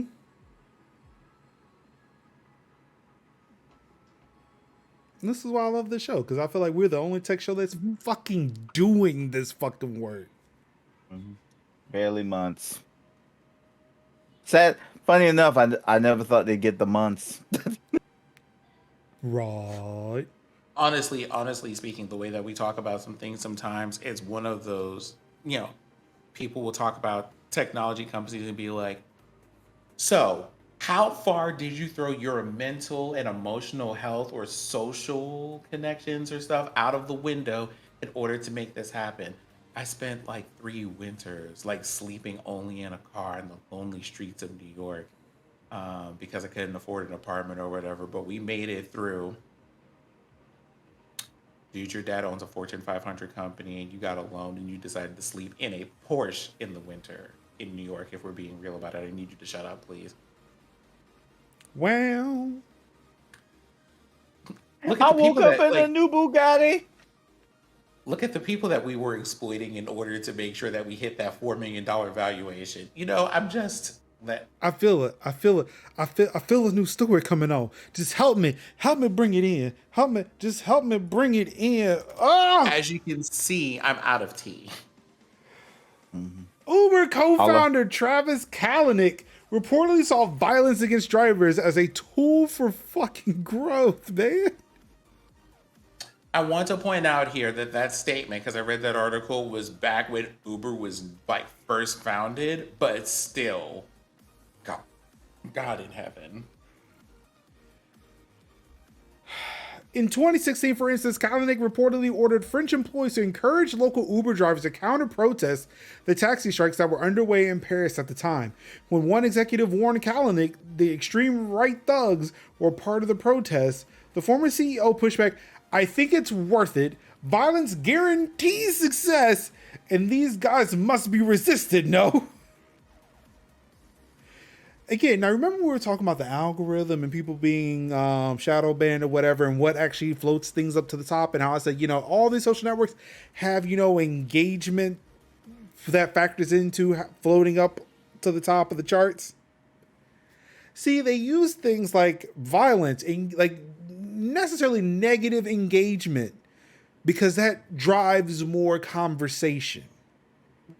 This man right here was treating the Paris taxi protest like a fucking Facebook comment section.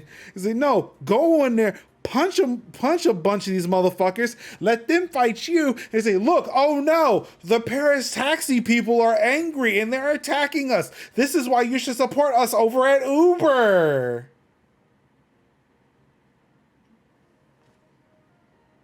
He knew the fucking assignment. You shadow man this motherfucker, punch. Falcon punch. Although, hold on for a moment, because I think that article buried the lead here. Oh, I'm going a little bit. Wait, what lead? About what the source of the violence was and what the protests were about. We're bad. Oh, I mean, the fact that the gig drivers were coming into these cities and kind of undercutting taxi drivers who had to spend money to get their hack license, because the same thing happened in the States. Oh yeah. Where all these taxi drivers, they spend money, they come over from wherever, spend money to get these hack license to drive these taxi cabs. Like, that is their source of income for all of a sudden people who just have random ass cars who don't have to do all of this shit, just download an app and do what taxi drivers do for far less. Yes. Mind you, with certifications, because I know, like, for example, in New York, you have like levels of like things and credentials you have to have in order to do all that. Right. Because it's regulated there. Yeah. So like you have to know where to go. Like, taxi cab drivers, like they don't use fucking GPS, none of that shit. They have to be certified to do it, and that costs money to do. Right. Whereas an Uber or a Lyft driver, do you have a car, a license, and a phone? And the aux cord? Maybe a bottle of water, some tissues? A snack? Mm-hmm. Cool, you could be a driver for us. Yeah. And that's what those protests were about. It was a lot of these taxi drivers who put in the work to be taxi drivers that all of a sudden be like, pushed out because anybody with a license and a phone and a car could be a taxi driver. Mm-hmm. Right. And not really held to any type of account when it comes to like... Because they were contractors. Like, oh no, you're not doing what you... Oh, you're gone. Mm-hmm. But the reason I included this was because it is amazing how technology is being used nowadays. Another selection of documents details the lengths the company went to escape regulatory scrutiny. In at least 12 instances, Uber ordered staff at local offices in 6 countries, including France, the Netherlands, and India, to employ the kill switch, an internal tool the company developed to protect its data. Please hit the kill switch ASAP, Kalanick wrote in one email shared by the Washington Post. Access must be shut down in AMS, he added, referring to the company's Amsterdam office. In 2 cases involving Uber's Montreal office, authorities entered the building only to see all the computers and tablets before them resetting at the same time. The company told the Post such software should never have been used to thwart legitimate regulatory actions and that it stopped using the system in 2017. That's pretty much the equivalent of like coming in, the feds coming in and watching people shred documents. But now you can do it Watchdog style, just like push the button, all of a sudden all the computers just get hacked and they all delete. Yeah, CTOS is like, oh my God, what's happening? But yeah, dog. Jesus Christ. And imagine saying that in an email. Imagine. Okay. Where is this dude now? I'm gonna go ahead and say this. Ruin, you don't want to answer to that question. You don't. Because it's rude. Mm-hmm. Because it's rude. Yep. You want to know where they are? Flourishing. Mm-hmm. Sometimes they get away with it. Majority of the time. Oh, he's a libertarian too. Oh, that answers so many questions. Libertarians, like Republicans. All the flavor of Republicans have the calories. Wow. I'm going to read y'all a paragraph because so many people said, what's happening to this dude now? Here's the thing. They don't work at Uber anymore. But let me tell you what he does do. On March of 2018, Kalanick announced via his Twitter account that he would start a venture fund called 10100, focused on job growth in emerging markets like China and India. Hold.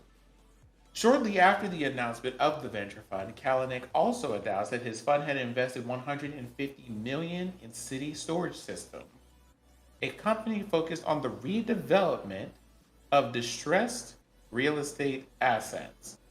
He also announced he would serve as its CEO. Gentrification. The subsidiary Cloud Kitchen's a ghost kitchen managing company took a controlling interest in the UK-based startup Food Stars in June 2018. Kalanick personally invested $300 million in the startup. And in November 2019, the Wall Street Journal reported that Saudi Arabia's sovereign wealth fund completed an agreement with Cloud Kitchens in January 2019 to invest $400 million in the company. In January 2022, Business Insider reported that the company had raised new funding valued at $15 billion. If you open up your DoorDash app, you will probably notice there are several ghost kitchens around. Mr. Beast has a ghost kitchen. So how is he doing? That's how you do them. Just That's how you do them fine. burgers. Yep. He's over here like redeveloping real estate. Jesus Christ. I feel like ghost kitchens are kind of like the future, where it's like, hey, don't have a thing in your kitchen. Don't have a thing. Just blah. We can make whatever you want, and we can make whatever you want. It is really fucking weird. I feel some way about a ghost kitchen. I really feel some type of way. But what really I think gets that's me only is that Buffalo Wild Wings has one. Yeah. They have one that will just sell you wings, which seems weird because that's literally the restaurant. Yeah. But no, it's one that sells. Okay, I don't remember which one, but I know that they sell burgers. They have a burger ghost kitchen. Well, they will just sell you the Buffalo Wild Wings burgers. Yeah. That is fucking wild. But I appreciate it because in DoorDash, it then separates the thing I want from Buffalo Wild Wings from the things I don't want because their burgers are fucking delicious. Right. because that's the kind of thing where it's good because for like the smaller, more regional chains that do not have like a lot of impact, like an A&W, and such. That's where you can get like, well, I like the food. I might not be able to have access to it, but to an actual like retail location, but at least I can be able to get what I usually would order in But that, like an orange that chili Mr. or something. Beast one, like there is no physical location. It is solely just a ghost kitchen. Like the thing is, I was able to Google I was able to Google the restaurant. It gave me the address, and I put it into fucking Google Maps. Went to Street View. It's just sitting in a random place, like across the street from NC State's library, or one of NC State's libraries. I'm like, there's nothing here. Then that's when it dawned. Oh wait, these are these ghost kitchens that they talk about. Oh yeah. This is weird, and I don't trust it. Do I really want ghost cooking the food? Larry, stop. So, for those who do not know what a ghost kitchen is, it's just like a kitchen. It belongs to nobody except for, I guess, like a company like the one Travis owns or whatever. And they just make food from a menu, and they send it out as if they were this company that is selling these things. Like there is no actual restaurant you can go into to eat. It is just literally a kitchen that is made specifically for DoorDash, Grubhub, Uber Eats, and the like. Right. It is fucking weird. Yeah. Yeah, kinda.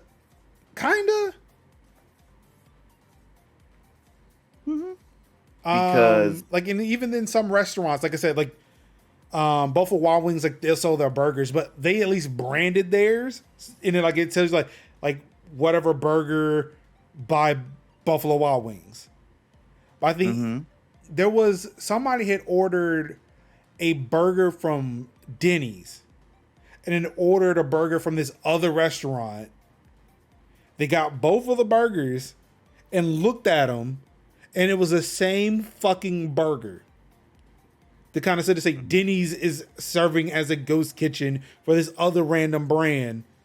Or again, it may have been too, like maybe they just didn't say up front that, hey, this is a Denny's subsidiary if you only want burgers from a place. Right. And like, how like certain places will be like, how like Walmart will have like a Subway there or a McDonald's there. There are like Walmarts that are having like ghost kitchens where they're actually named ghost kitchens, which is weird. Where they'll just sell you different food. Like, here's the menu. Here's some popular items. Like, you can get like Cheesecake Factory cheesecake, or you can get like a slice of Cheesecake Factory cheesecake, or A&W like float, or you might get like steamed buns, or basically like smaller like chain items. Okay, that's like just fucking weird. Where it's like I pulled up an article where it's like you can get like bubble tea or salads or Quiznos sandwiches or Cinnabon, or basically have items from different brands and regional chains. That's weird. And then you could just be able to just order whatever you want. And I'm like, I want you know what I want, just based off of that description? I just want a Yum Brands restaurant, right?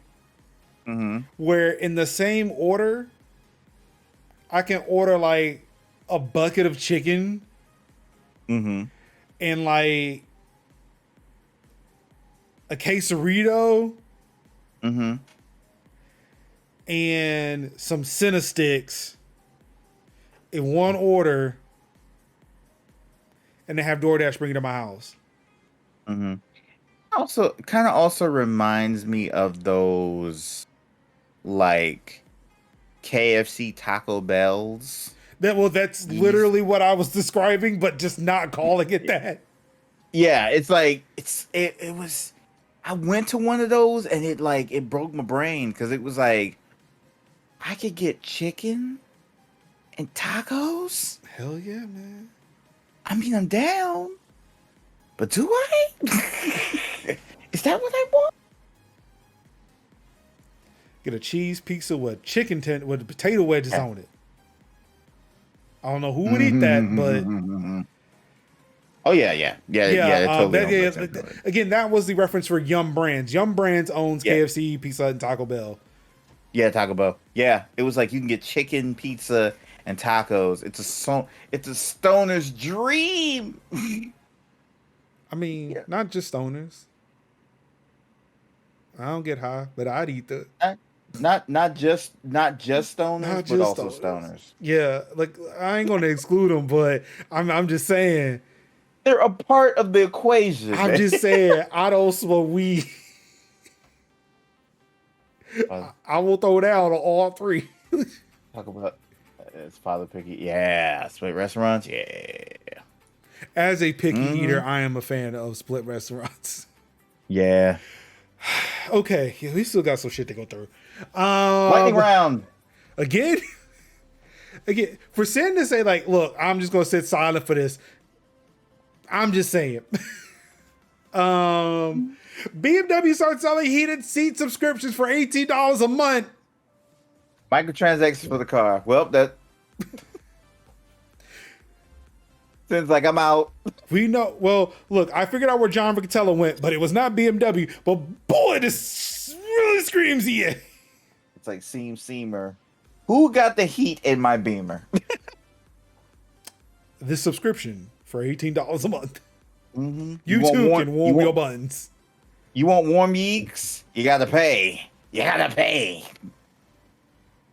You want your buns toasted? Pay up. Okay, a monthly subscription to heat your BMW's front seats costs roughly $18 with options to subscribe for a year at $180, 3 years at $300, or pay for the unlimited access. And notice that that's in quotations for $415.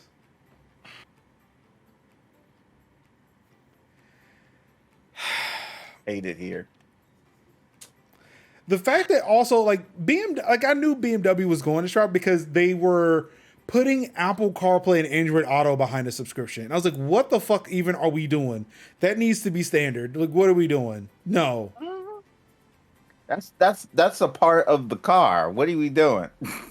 It's the way that they're turning owning a vehicle into an Adobe CC account, and I fucking hate it.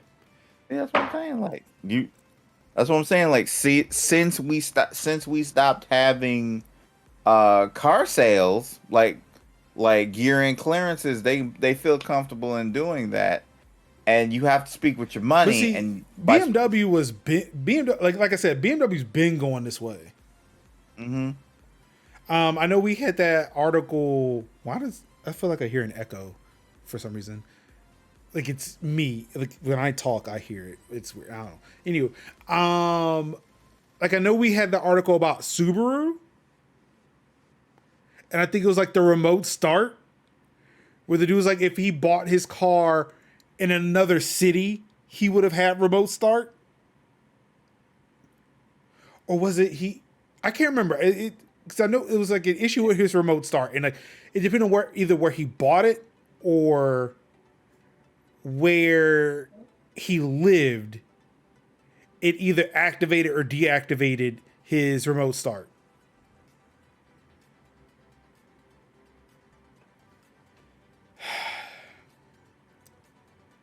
Let's see here. There was something I saw. These people are gonna have you riding around in like angular cardboard boxes or whatever, and then being like, for $18 a month, you can also have a windshield. Oh, that's right. Yeah, I was about to read the chat here. I hate that they're taking things that were included and adding subs, so it is going to charge for remote start after 1 year on new cars. Like, what the fuck even? Actually, I think remote start for my car is free from. It was included with my car for 3 years, and I'm gonna have to pay a subscription to continue to do it from my phone, which isn't too bad. Like, one, I don't use it as much to where like I feel like I would be hurt if I lost it, but it's still that thing of, man, it sure would be nice as shit to have if it was still there. Hopefully it will still tell me when my car is running low on gas, because I definitely use that. I love the notification on my phone. It's like, hey, dude, you really need to go out and put gas in your car. Mm-hmm. See, at this point, just give me a basic car. Don't put extra stuff in there to charge me later. So, can I get a bare bones car? You supply the airbags and I'll add the electronics.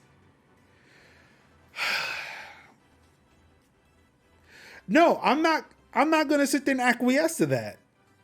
It's the thing, if you're going to sell me a fucking car, all that shit you put in it, you need to sell that to me at the time in which I buy the car. There is no DLC for my fucking car. I'm not going to give up on my bells and whistles. Like, yeah, fuck that. Because But I need my I need my electric adjustable seat. I need my adaptive cruise control, and I need my Apple CarPlay Android Auto. The fuck? I'm going to say give me a basic car so you can't charge me. No, you're going to give me the features and you're going to charge me in the price of the fucking vehicle for me to have it forever in perpetuity. That's why you have to get respectfully mad and be like, hey, fuck you. Respectfully. Yeah, like I'm not disrespectfully. What do you mean? I can't be. Yeah, like for me, and like I understand, like people just want basic cars to just drive back and forth, but it's a thing of, yeah. But I mean, if they want those, right? Then they it's the buy base those model. cars that don't have those features. It's a base model. But if you're not about to rent me Apple CarPlay, the right? Fuck? It's a thing of, if it's on the disc, why are you charging me the DLC? Exactly.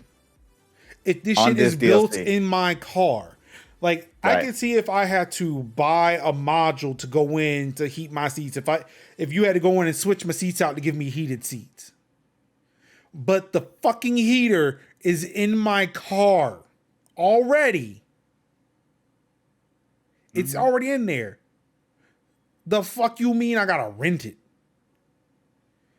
Like, it still baffles me even with Tesla. The fact that the car has all the sensors, everything it needs to do autopilot. You have to buy autopilot, and it is literally an in-app purchase in the car, because if you activate it, it's going to say, hey, you just bought autopilot.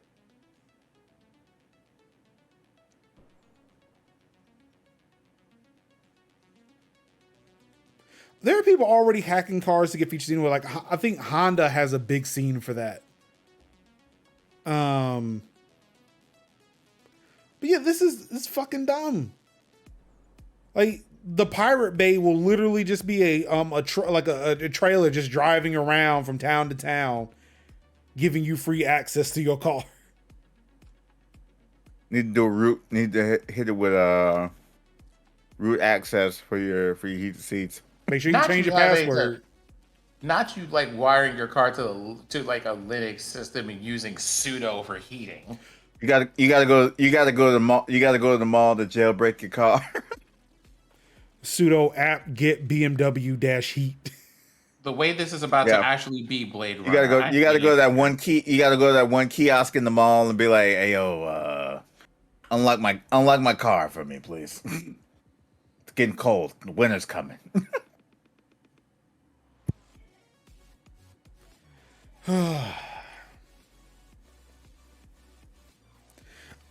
Jerry, it's already a reality. Everything we've described here, it's definitely things that are happening in real life right now. Yeah, that article was not a fantasy. That is shit that's happening right now in South Korea. Yeah, every day. Jerry, we're not laughing because we think it's funny. We're laughing because the other option is to break things immediately. I just got here. every day feels like an episode of Black Mirror on the cutting room floor. But either it's a real episode or it's an episode that they haven't written yet.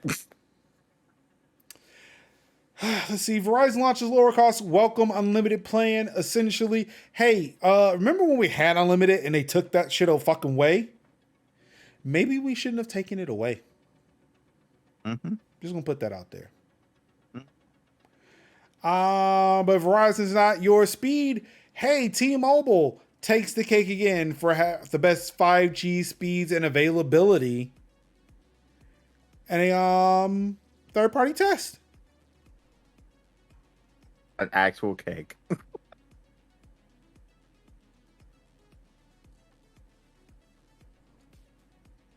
Apparently AT&T. Ooh, my bad. Apparently AT&T got none of the awards.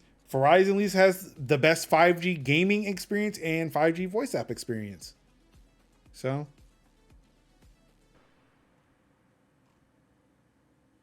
T-Mobile speeds are faster.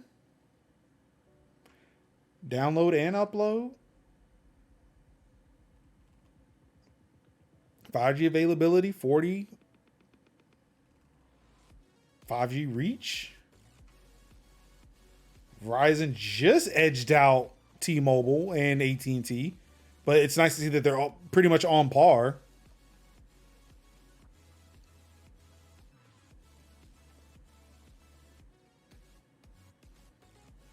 Versus T-Mobile win in BS. Well, the T-Mobile win is BS. Oh, apparently AT&T won in availability. And I think this is for 4G, maybe. T-Mobile still taking in more of those awards, even under 4G. So yeah. Mm-hmm. And if you're looking for a phone to put on your T-Mobile network for winning all those awards, you won't be able to put the Nothing phone on it.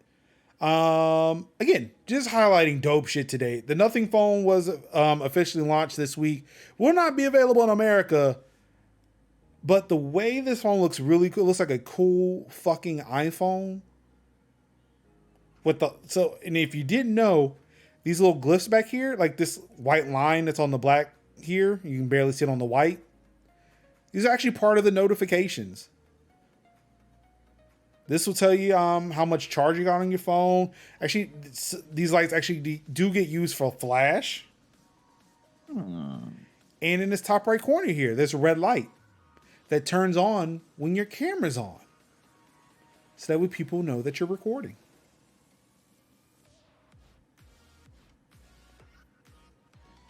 I don't know. It looks like a really cool, like a very clear iPhone. And I thought that was pretty cool. Just wanted to include it because it just looks cool. I like seeing the coil in it. Like, ooh, it's wireless charging. Yeah. This thing is just fucking cool, man. Unfortunately, it's not coming over to the States, so say it. Yep. Now, can you import it? Probably could. Like, I imagine it would still work on US networks. But yeah. Bluetooth LE audio standard has been finalized and it's ready for Android 13 with some big improvements. The big thing I wanted to talk about this one is there is a technology called Auracast, which works like Wi-Fi, where one device can actually pair multiple Bluetooth devices to it so everybody can hear the same thing. That's pretty neat. Now, I mean, of course, it's like if everybody wanted to, listen to the same music, if you have like one of those silent raves or something, or you go to like a museum, you do the audio tours. But the thing that caught my attention with this was this image in particular. Unfortunately, I don't think I can make it any bigger. That's about as big as I can make it. But as you can see here, like they're using cochlear implants for people who are hard of hearing to be able to plug in to the person who's speaking. I'm sorry, I'm pointing at my monitor, but realizing nobody can really see that. To the person who's speaking and having the audio being broadcast over Bluetooth to everybody else who is using a listening device. Like you've got the AirPods over here, but you've got these cochlear implants that are also receiving the Bluetooth signal and allowing people who are hard of hearing to be able to hear the speaker without having to turn up and without having to turn everything up or to amplify a voice. So being able to use Auracast will be useful in situations like that. And I thought that was actually pretty impressive, pretty cool, and would love to see this being used.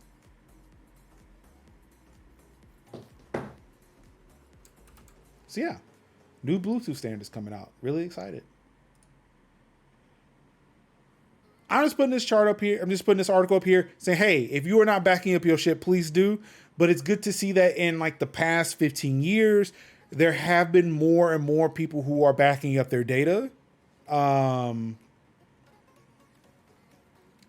see in 2008, there were like 35% of people who weren't backing up data. That's actually dropped in 14 years to down to 20%. So good job, everybody. You need to talk to your friends that this last 20%. Tell them, look, back up your data. I had a conversation with my manager today, and they were like, for IT, they are now at a point where it's like, hey, you know what? We could back up your data for data retention purposes, but it's like, you know what? Nah, we're good. Y'all are responsible for your own data.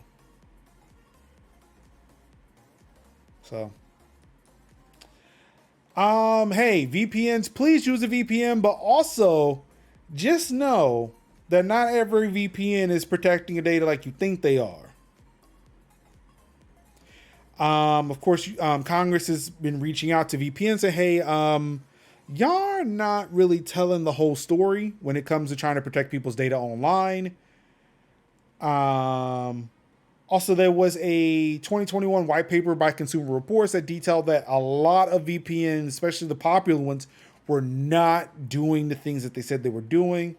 They recommended 3 VPNs, 3 VPN networks that were good to go. Sorry, this was Consumer Reports 2018 article that came out. It says VPN. No, that's not it. Where is it? Oh, there we go. Let's see. Here's the VPN article. Yeah, so Mulvad, and this came out December 7th, 2021, so close to when that white paper was written. Mulvad, iVPN, and Mozilla's VPN top consumer reports. I am actually considering switching over from ExpressVPN to Mozilla at this point because it is cheaper and it's open source, and they actually do regular security audits to make sure that everything is good to go. So yeah, here's ExpressVPN. No accurate representation. It's not open source and it's not had a recent security audit. But yeah, the 3 that have gotten all 3 check boxes are iVPN, Mozilla VPN, and Mulvad. iVPN and Mozilla, I think are US based, or at least they charge in US dollars. Mulvad is more European centric. They charge in euros. Windows 8.1 is slowly walking out the door. Users have begun seeing warnings that it is not going to be supported anymore because, of course, Microsoft does have a worse operating system that can take its place. It's known as Windows 11. If you want the worst operating system that is still technically up to date, Windows 11 is the OS for you. Yep. And if you're having to abandon Windows 8 and your machine will not install Windows 11 or anything else, might I recommend Chrome OS Flex. Now available for everybody, you can transform your Mac or PC into a Chromebook fairly easily. Ew. But why? Moving over to games, of course, we've got folks of a specific persuasion doing things they should probably not be doing because, again, they refuse to hire some folks. Atlanta FaZe apologized for misogynistic misguided tweet after backlash. Again, do not understand how you were in Atlanta and you couldn't find anybody, literally anybody who could have told you that was a bad idea.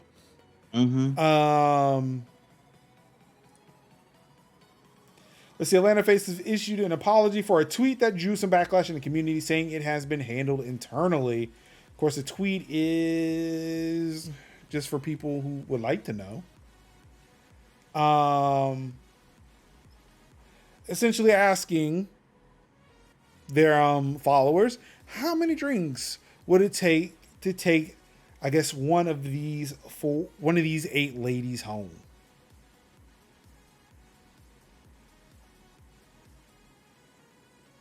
Like, why?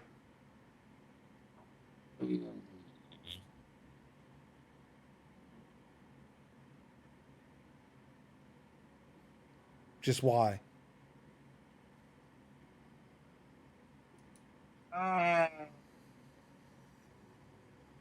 Pull the plugs. All right, we'll do.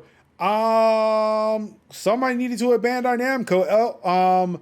Also, I'm mad that because Bandai Namco recently put out Elden Ring, all the reports on this is like Elden Ring publisher. Bandai Namco puts out other games too, you know. I'm just saying. They really do. But Elden Ring publisher Bandai Namco was reportedly hit by a ransomware attack, to which Bandai Namco confirmed they had been hacked, and they are investigating a potential customer information leak.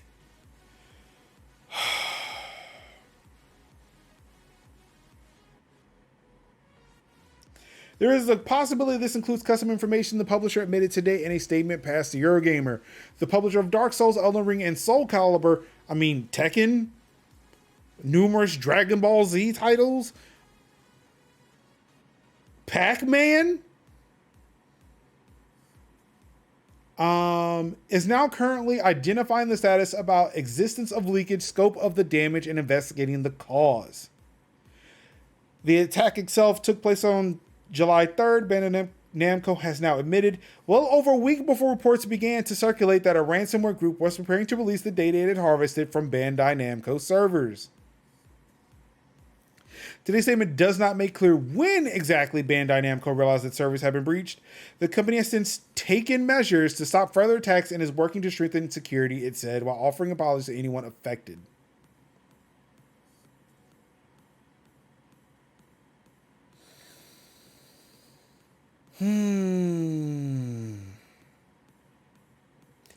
Companies will only spend money to fix a problem once it becomes a problem and not before, because, being preventative is not in a company's best interest.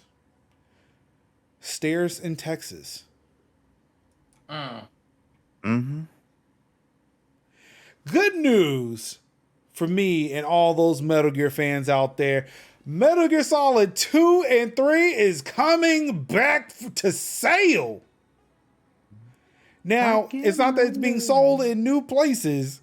They're just being returned back to the stores which they were taken from. A tweet from the official Metal Gear account celebrating the 35th anniversary of the series mentioned, "We ask for your patience as preparations are underway to make the temporarily removed titles available again." This likely refers to Metal Gear Solid 2 and 3, which were removed from digital stores last year due to licensing issues with the historical footage utilized. Excuse me.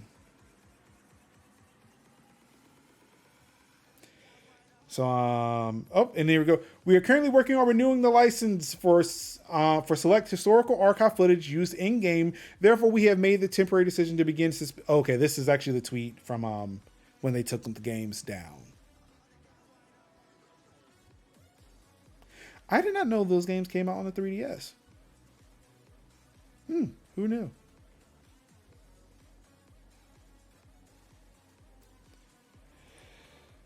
Nintendo Japan recognized the same-sex marriage despite Japanese law, empowering, quote, each and every one of our unique employees, end quote.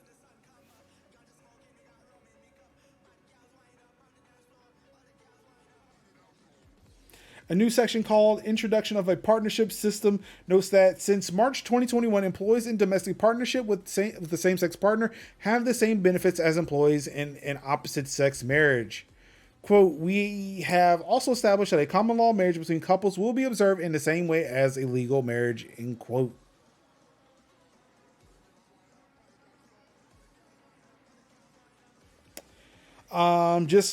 Just last month, the court upheld a ban on same-sex marriages in a lawsuit in the Osaka District Court, ruling that under the Constitution, the definition of marriage did not extend to same-sex partnerships. Transgender people are also required to be surgically sterilized under Japanese law if they want legal recognition of their gender identity, but Nintendo's message instead promotes gender diversity. So I saw something earlier that someone from my company published, and this is the thing this is the frustration that I have with things like this. Which, first thing, good on Nintendo, right? For this, right? You're not going to hear me say a lot of good things about, in general, corporations and giving them cookies and stuff, but unfortunately, we're going to be saying that for a while now, because you keep running into these situations where you see how powerful companies are at this point, because governments keep doing things to strip human rights from people, and companies have to make a statement, and the statements that they end up making are basically, we don't have to listen to you. It's not like we have to deal with penalties, and it's not like we have to deal with fines. Or we can deal with fines all day because people are going to buy our stuff. So that's the thing. But it bothers me that we're going to see so much of what are basic human rights wrapped up in the companies that we work for, or the places that, like our workplaces. Kind of like how people are dealing with them for things like insurance and healthcare and all of that stuff. Now we also have to deal with are you like an LGBTQI plus person? You have to be careful about what company you work for, because they're literally at this point defending you from the government.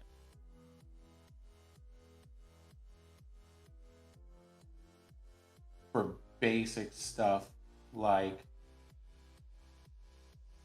getting medical care and health care and having same-sex relationships and just things that are absolutely no one's business, but we've decided that this is a thing that they've decided this is the thing that they're going to get in the way of, or whatever. Of all the things that Nintendo should be making a statement about publicly, it shouldn't be a stance against the literal government of the country they're in going, yeah, so same-sex people are going to be cool here, and if you decide to come for them, you're going to have to come for all of us.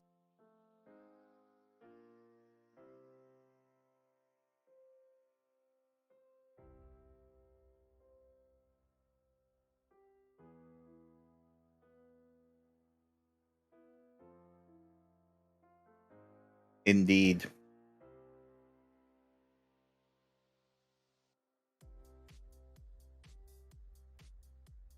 And the problem is that all of it leaves a paper trail for tracking, because best believe if they're going to be doing these things, it has to be trackable stuff. And that also becomes an issue, because there are things that people should just have access to, and it shouldn't depend on what their gender or orientation is. But because the government keeps making ridiculous laws about it, companies have to document this stuff and then be like, well, we're going to fight it, so whatever. Just please. Also, what's up, Tikal? Oh. Sorry. Yeah, we've been here a while. Lightning round. Yeah, lightning round part 2. Even faster. Well, the good news is you got to the last thing that I wanted to make any hardcore commentary on, so feel free to speed right on through. Yeah, this next one here, I don't know, I included it, but PlayStation Stars loyalty program has been announced where you can earn loyalty points to redeem for PSN funds and digital collectibles. Maybe eventually they'll let you buy a PS5. Mm-hmm. But by the time you could get enough stars, I guess, to buy PS5, they wouldn't be making PS4 games anymore. So I guess you'd be kind of stuck. Yeah. Now, when EA doing good things, especially BioWare, Dragon Age Yeah. and Mass Effect DLC made free as EA finally ditches BioWare points. So hey, if you got some Origin games that are sitting, or you got some old EA games just sitting around, or BioWare games sitting around, and you just want some of that DLC, there. You go. You have it now. But we now know where that EA evil went. Uh-oh. Went to Unity. And boy, this motherfucker looks tired. Someone done something to him. I remember he used to be younger than this when he was at EA. Unity CEO sparks fury by saying developers who don't consider monetizing are fucking idiots. Are they though? But are they? Now they're saying that in the context of his overall statement, it's more of a hey, things are evolving, and should look into some way to try to get money from your content if that's what your main goal is. Look at the next Skate game. It's going to be free to play, but hey, they put the microtransactions in there that way they can make money even though the game is going to be free to play. People are moving towards that model. Look at mobile games.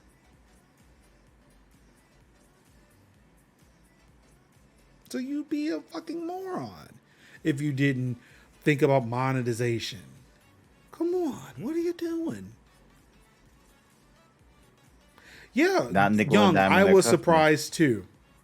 I was fucking surprised too, because I swear I asked, what the fuck happened to this dude?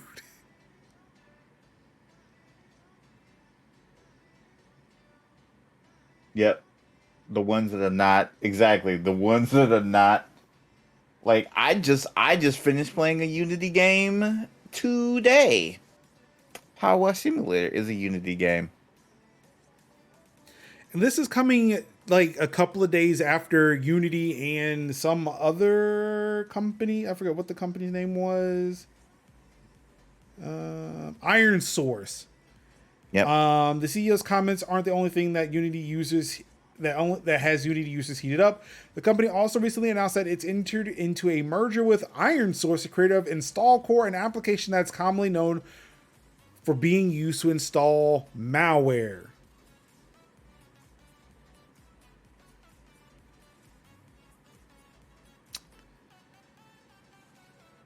Again, I mentioned, I think I mentioned at the top of the show, you think I'd have known where John Riccatello went just based off of the news that Unity and Iron Source were getting together.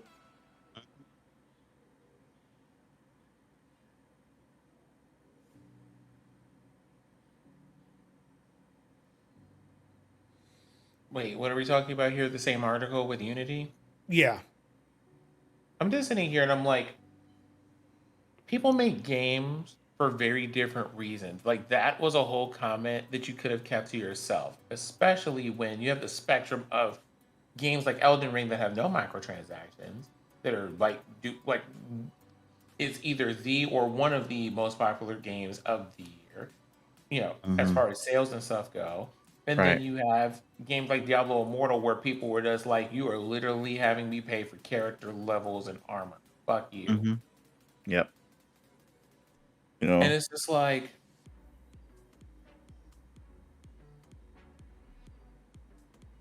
to say that people are, and I'm not going to use that word because it's ableist, and we're not going to do that here, right? To say that these people are like, to insult these people's intelligence just because they don't want to do things, especially, again, context is important. People are literally watching over an abundant, excessive amounts of greed and capitalism destroy everything that they love. And you told these people, well, you're going to have to adapt to that, like, reality being there. And if you don't, then you're not going to succeed. And it's kind of like some people just want to make a whole game and not have to have y'all pay for extensive DLC or for things that are considered basic features. I mean, People like that as a game still exist, and they can be successful if they do that. And for some people, it's something that they have opted as a point of discipline and principle not to consider. That comment did not have to come out of your mouth.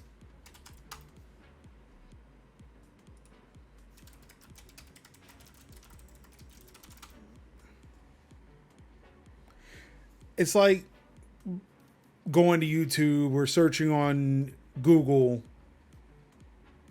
and seeing this. Just because it's the way it's going does not necessarily mean you have to go that way. It's that whole argument with the algorithm again. 100 tips in 10 minutes to improve your Twitch stream. Pokemon's top 5 tips for small streamers. And it's which the was same made thing. 2 years ago.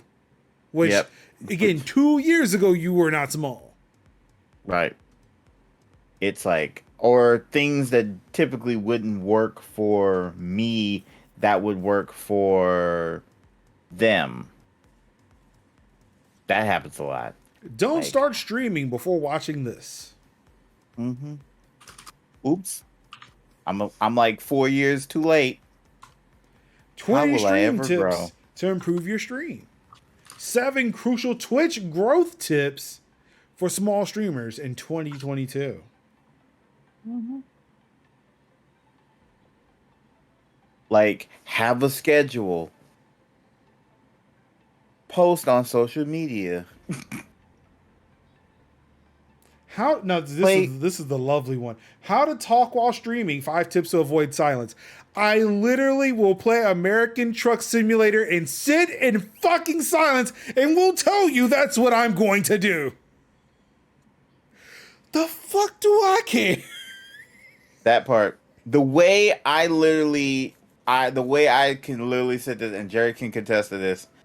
It's like I will literally sit there in silence, and then like every now and again I look at the chat and just be like, "All right, nobody's talking." Back in silence again, and I look at the chat. Hey, good. And chit chat with them for a while. Silence. Chit chat. Silence. I don't care. I be vibing. You know, y'all come to the vibe of me. You know. Get a praise break in. Exactly. Get a praise break in. You know, hand clap. Somebody do something awesome. We do a hand clap. We stop. We do a hand clap of praise. You know, that's what we about, you know. 32 easy tips to grow from 0 viewers on Twitch. Mm-hmm. Have a personality. The best part is have a personality. Yeah, I ain't got that. No, wait, hold on. Have a personality that isn't being angry at first-person shooters. That part. Oh, that one I'm telling you right have. now, because nothing really irks me like watching a content creator being angry at the game that they keep playing. It's like you're playing a game that you hate. Why? Play games you like. Rule number 1. Like, play games you like. Rule number 1. Enjoy the games that you like. Rule number 2. If a game makes you feel bad, don't play that game. How many times? Oh, sorry. Go ahead. No, I'm just saying, like, there'll be many times where I'll be sitting in, like, stunned silence watching, and they'll just be watching my character in Monster Hunter do these amazing, awesome things, and then I'll be like, yes! And then back to vibing again. This one trick will make you a famous streamer. Mm-hmm.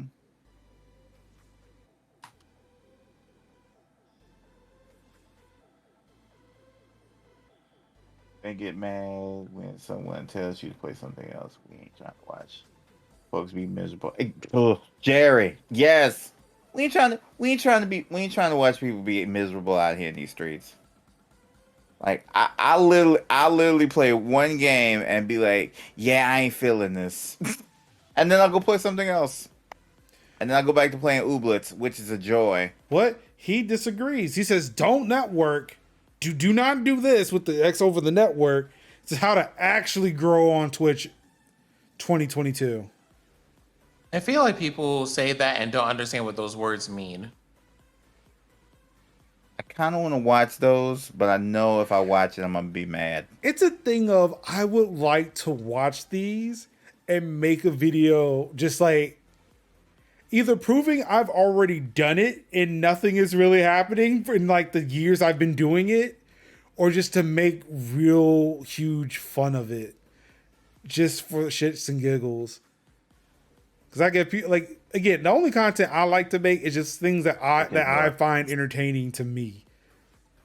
So I would like to go through these and just like make a list, and I almost like I just want to clip like these parts of those videos where they say, "Hey, do this." Things. All right, I've done it. We're here. Okay, so I made a whole Twitter thread on this, and I will go ahead and repost it here if anybody has a question about it. But I will tell y'all once again, because this is the same thing that applies to like careers and work and everything else. There are strategies to do everything. There are a lot of them, and there are a lot of common experiences that people have. But those things are usually, one, they're contextual, two, they're nuanced, and three, most important, they all apply to people of a certain size. Let me explain this to you. And a certain hue. Y'all are over here. Well, no, not even. Hue is always on the table, but I'm not gonna call that out just this once. It's one of those things like y'all will come over here and have like a smooth 5 concurrent viewers, but then ask a person with like 1,000 people as viewers per stream, hey, what should I be doing right now? That's not something you should be doing right now at 5. That's something that you should be doing like when you're in the 100 somewhere. What you should be doing at 5 is experimenting, because you literally can't do anything wrong. There's nothing that you can do so bad that it'll ruin anything. And that's a wonderful time to go, what do I like? What kind of style do I have? What kind of stuff do I want to learn? What kind of things do I want to branch into? What do I feel comfortable and energized by playing? What do I find frustrating or draining? What kind of energy do I want to bring to the stream? You don't even need to think about networking at that point. You need to think about what is fun for you to do and how long does it make sense for you to do those things. And that's it. The things that you need to be doing or working on are things that are a function of time and size and a whole bunch of other things. And people try to take things from the top of the mountain and apply it when you're still in the base of the mountain in the woods. Like, stop doing that.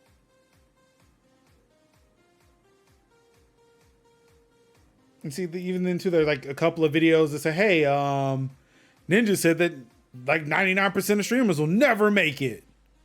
So why the fuck are you doing it? Just go home. Just like, for example, why you need to stop streaming in 2020? Look, please, just don't. Just don't. Look, don't even worry. Just stop streaming. Why do you need to stop streaming in 2020? If it's impacting your mental health, the end. But also, like, there's a key light I have up here. Do you want to know when I bought that key light? The end of last year. I've been out here. Okay, yeah, this one is about hours. We've been out here just like, I've been hanging out streaming and started with like a laptop like 4 years and some change ago, and it took me until this year to start going, maybe I should invest in something that helps me with lighting, because I spend a lot of time on camera, both on work, at work, and on stream, and it's worth enough to invest that stuff. There are people who go in and go ham with like a Yahoo address and a dream and have spent thousands of dollars on equipment for things that they just like, oh, you know something, I've determined that with schedule and everything else, streaming really isn't for me. Breathe. Seriously, Jerry, just like Jerry Button is saying it right there. Just be personable and like what you were doing. Start there. Yep. Just stream Pick a schedule, do what you need to do, and have a good time, and play games that you like to play. Done. Enjoy the process. You know? Doesn't matter if you got one person or 100 people in your stream. Enjoy the process. That's it. Enjoy the process. Love on your community and they will love on you back. I'm living proof of this. Mm-hmm. Now I know I don't have chapters, but I mean, if you gonna do this, like come on, at least just have chapters. Just... Yeah, I'm wondering if his thing for not networking is like don't do what you think is networking, just dumping links and just not. I don't know. But to answer Ruin's question from earlier, John Riccatello joined or became the CEO of Unity in 2014.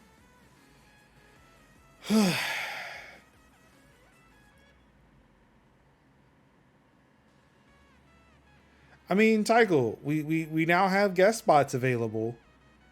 You just gotta let me know when you're available. We look. Yes. We now have the technology and the knowledge, right, which is just essentially me deciphering Anka's Photoshop file. Tycho, pull up. Pull up. We have one guest. We're looking for more guests again, and I've said it before. If y'all have any suggestions for who y'all would like to see on the show, please let us know. I'd love to have Sonny back again for a proper show. Yeah, like I know some folk who people have wanted to see a podcast with Tycho and Sin. Yes. Wait, do you want what now? A podcast with you two. With the level of rants that both of y'all have, like just to have y'all there. Like Kevin, I just like sit. I would probably commission Anka to make a specific overlay to where y'all have the big cameras and Kevin, I just sitting with small cameras just on the bottom somewhere, and just let y'all go at it. Yeah, we'll make that work. We'll put that together. All right, let's moving on to streaming news so we can get up out of here finally. Shit. Instagram gets serious about streaming with OBS and StreamYard integration for desktop. So now you can actually set up your big, beautiful setup and put it on Instagram. It's going to be great. Mm-hmm. I've seen people doing them like TikTok and Instagrams, them TikTok streams, and I'm thinking like, I want to try it on an off day. Excuse me. Might want to do that.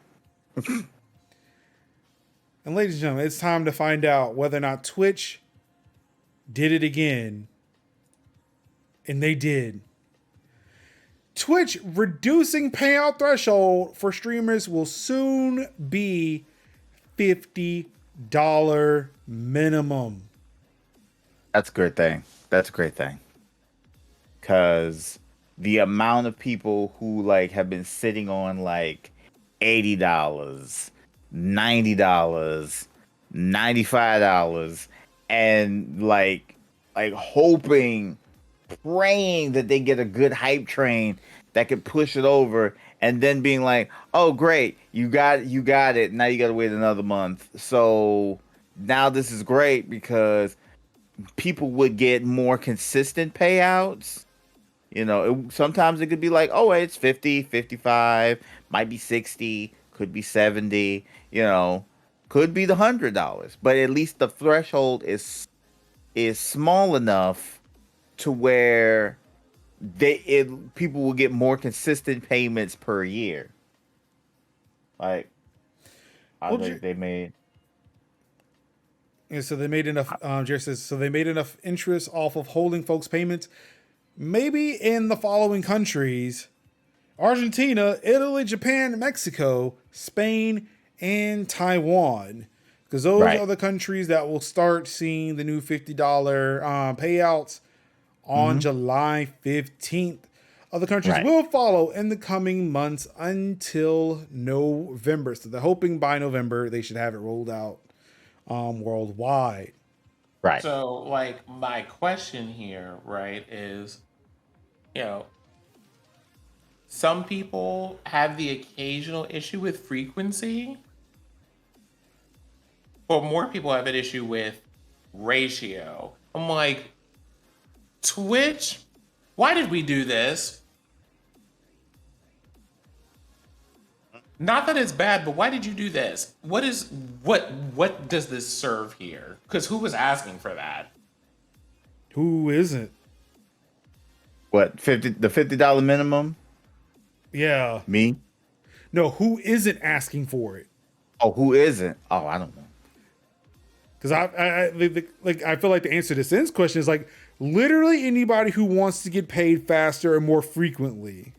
Yeah. Like, the yeah. thing is, asking to get paid faster or more frequent, well, like, the thing is, between people who have been, like, from what I've seen anyway, for people who have asked for, like, payment things, they spent more of their time going,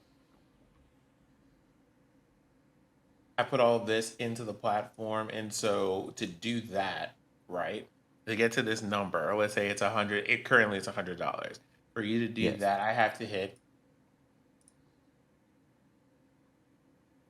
40 subs to do that, because there's only half of that, because I only get half that money or whatever, right? So it's not like, What? you know, Like, if you're out here trying to get paid faster, and the concern is like trying to hit this payment threshold, like, are you going to, like, how often are you going to hit let me see, it would be 20 people? This is like, are people just running around and dropping 20 subs on your channel on a regular basis? Yeah. That's why I'm like, you know, if you really truly want to like give love and support creators, Because there's also that, and then there's also like, sure, I'm getting access to money faster, but in each of those cases, I'm going to be getting about, unless I'm like in the middle of a really good flow most of the time, I'm getting about half of whatever that is.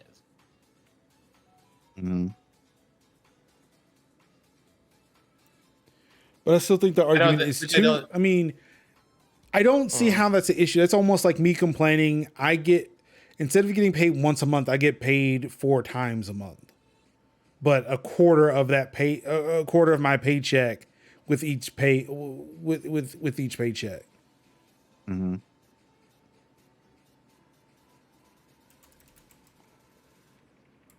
So yeah, it's almost like for me, like I don't see the issue. Sorry, I'm logging into Twitch. Give me a second. Why? Don't do it. Don't do it. Don't do what? Like it's a thing of like, I don't see how that's an issue if you're getting paid twice as much or getting paid twice as often for the same amount. I'm not. It's on a screen y'all can't see. Y'all out here thinking I'm just like I ain't born yesterday. Right. Like I do this for a living. What are we doing here? However, they do make it really difficult to find the information you're looking for. Yeah, but like I joke about the fact I joked about the fact that I'm still not getting paid, but honestly, I haven't even looked to see, and I honestly don't know where to look now because they've changed this thing so fucking much. I think I know. I think it's like you go into analytics. Oh, view my payouts. That's And see, the thing is, I wish they would show like how much you've made since the last payout. Okay. They do. There's a button for that now. Oh, sweet. So if they did roll it out in the US, I would have gotten a check. Yeah, same.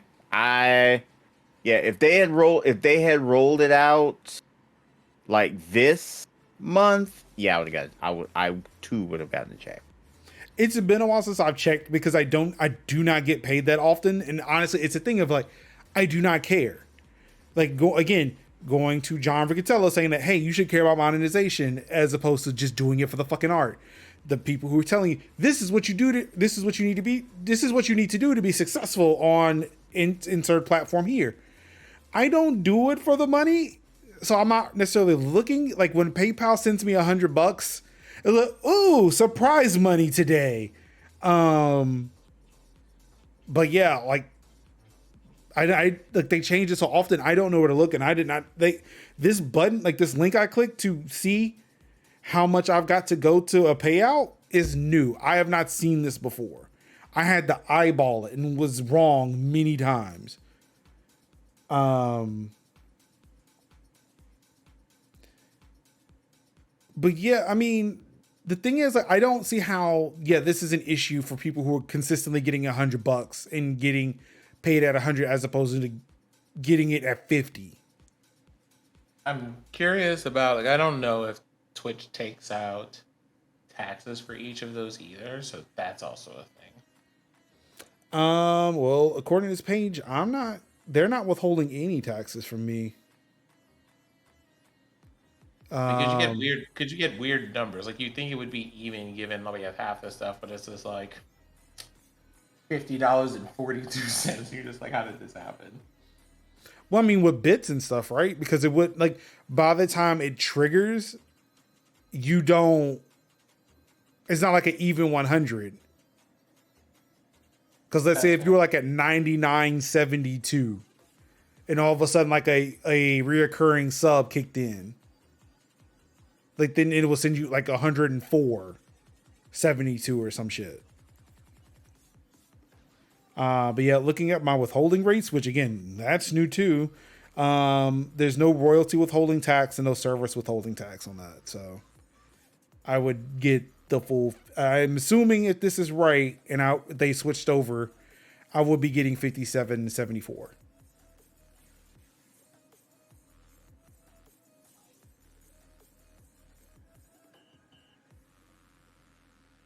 Let's see, the last time I got paid, I don't know, something did get taken out because in November I got paid $99.48.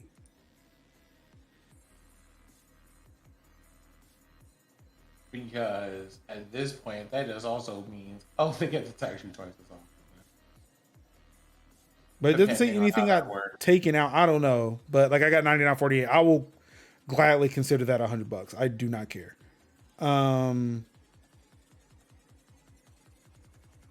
Actually, I guess we'll see how I got paid twice in 2021. Oh, I think I know what happened. Because things happened in June of 2020 and money started pouring in at a fairly regular rate at one point. Between Twitch and Extra Life. I'm curious about basically how things are going to go. Like, I have some thoughts here, and most of it is going to be people who are already, it'll feel like a boost to people who already kind of like, for people who are like right in the middle where they're not getting like tons of things all the time, but they have like a consistent amount of subs at about 10 or so. Like, it'll be things like, this is going to be nice and it doesn't feel like this interminably long waiting time. I'm curious about how it'll impact everybody else along the way, but I mean, I feel like we'll see what this report looks like. I guess in November. We'll come back to this in November and see how it goes. I mean, I feel like what it will do will encourage more people to stream at that point. If I know I don't have to wait as long, it's like, oh man, I got this check and it's like it's $50. Okay, like I don't have to. It may change that narrative of having to work as hard. Well, I mean, at this point, the narrative isn't even working hard anymore. It's fighting ads. Am I right? Again, I do not do this to get paid. I gotta just keep reminding myself, I do not do this to get paid. Because, If I did not have to run that shit, I swear. But Y'all would never see an ad on this damn platform. I mean, on my streams. amen. But yeah, I guess we'll be back here with this in November, and we'll also be back in September to talk about this Twitter case. Yep. Last bit of news so we can get the fuck up out of here. Place in deals this week. PlayStation Plus games catalog lineup for July: Stray, Final Fantasy VII Remake Intergrade, and Marvel's Avengers. Looks like some Assassin's Creed getting thrown up in there, and Saints Row 4. Also, nice little chunk of games right there. Loco Roco Midnight Carnival. And I'm trying to figure out like what this means, because they restarted, they like rebooted the PlayStation Plus thing, right? Mm-hmm. So he says, today we're happy to reveal the inaugural game catalog lineup for the all new PlayStation Plus, which will be available to play for extra and premium members on July 19th. It's headlined by the much anticipated feline adventure Stray, which makes its debut as part of the catalog. Also featured in this month's game catalog lineup are Final Fantasy VII Remake Intergrade, Marvel's Avengers, 5 Assassin's Creed titles, and 2 Saints Row titles. You can take a look at the full list below. PlayStation Plus premium members can also enjoy classic games: No More Heroes PSP, Loco Roco Midnight Carnival PSP. These titles will also be available to play on July 19th. So I guess this is their, like, this game catalog is their Game Pass? Yeah. That's what I'm starting to think. I never really got the whole thing. I don't understand what's going on here with this. But I think this is like their Game Pass, and they're starting to fill out the lineup.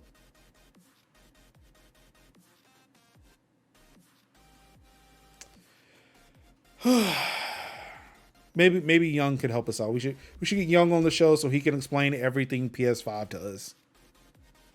Agreed. Or Ruin. Ruin also has a PS5, if I'm not mistaken. We got extra spots. We do.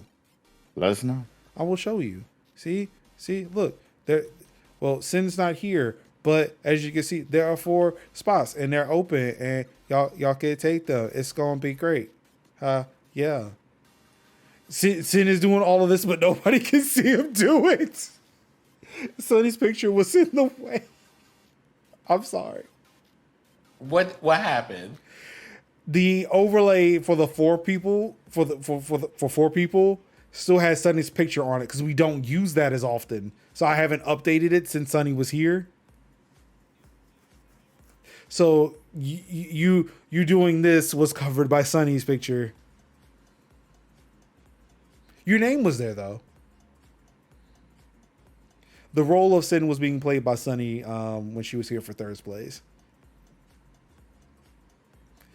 Well, that's going to do it for us tonight. All right, look, I'm going to keep this quick. Does anybody have any shout outs, anything that they want to plug for this coming up week?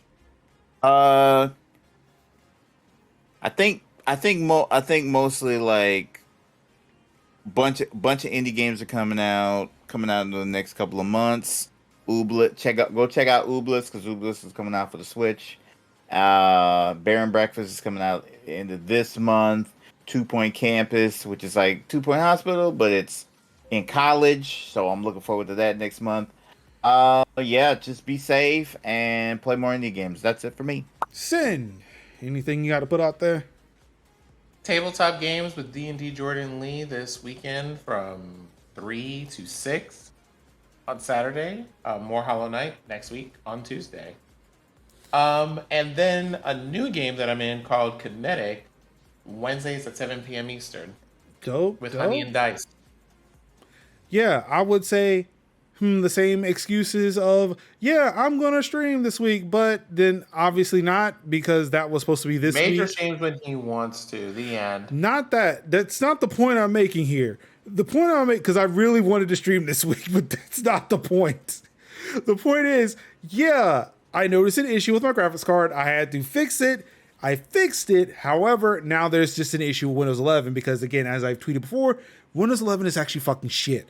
And yes, I know people try to tell me, but I'm a hard-headed motherfucker. I'm gonna do what I want. So this week, I will probably be reinstalling Windows because I'm a fucking idiot. You're not an idiot. You're not an idiot, Major.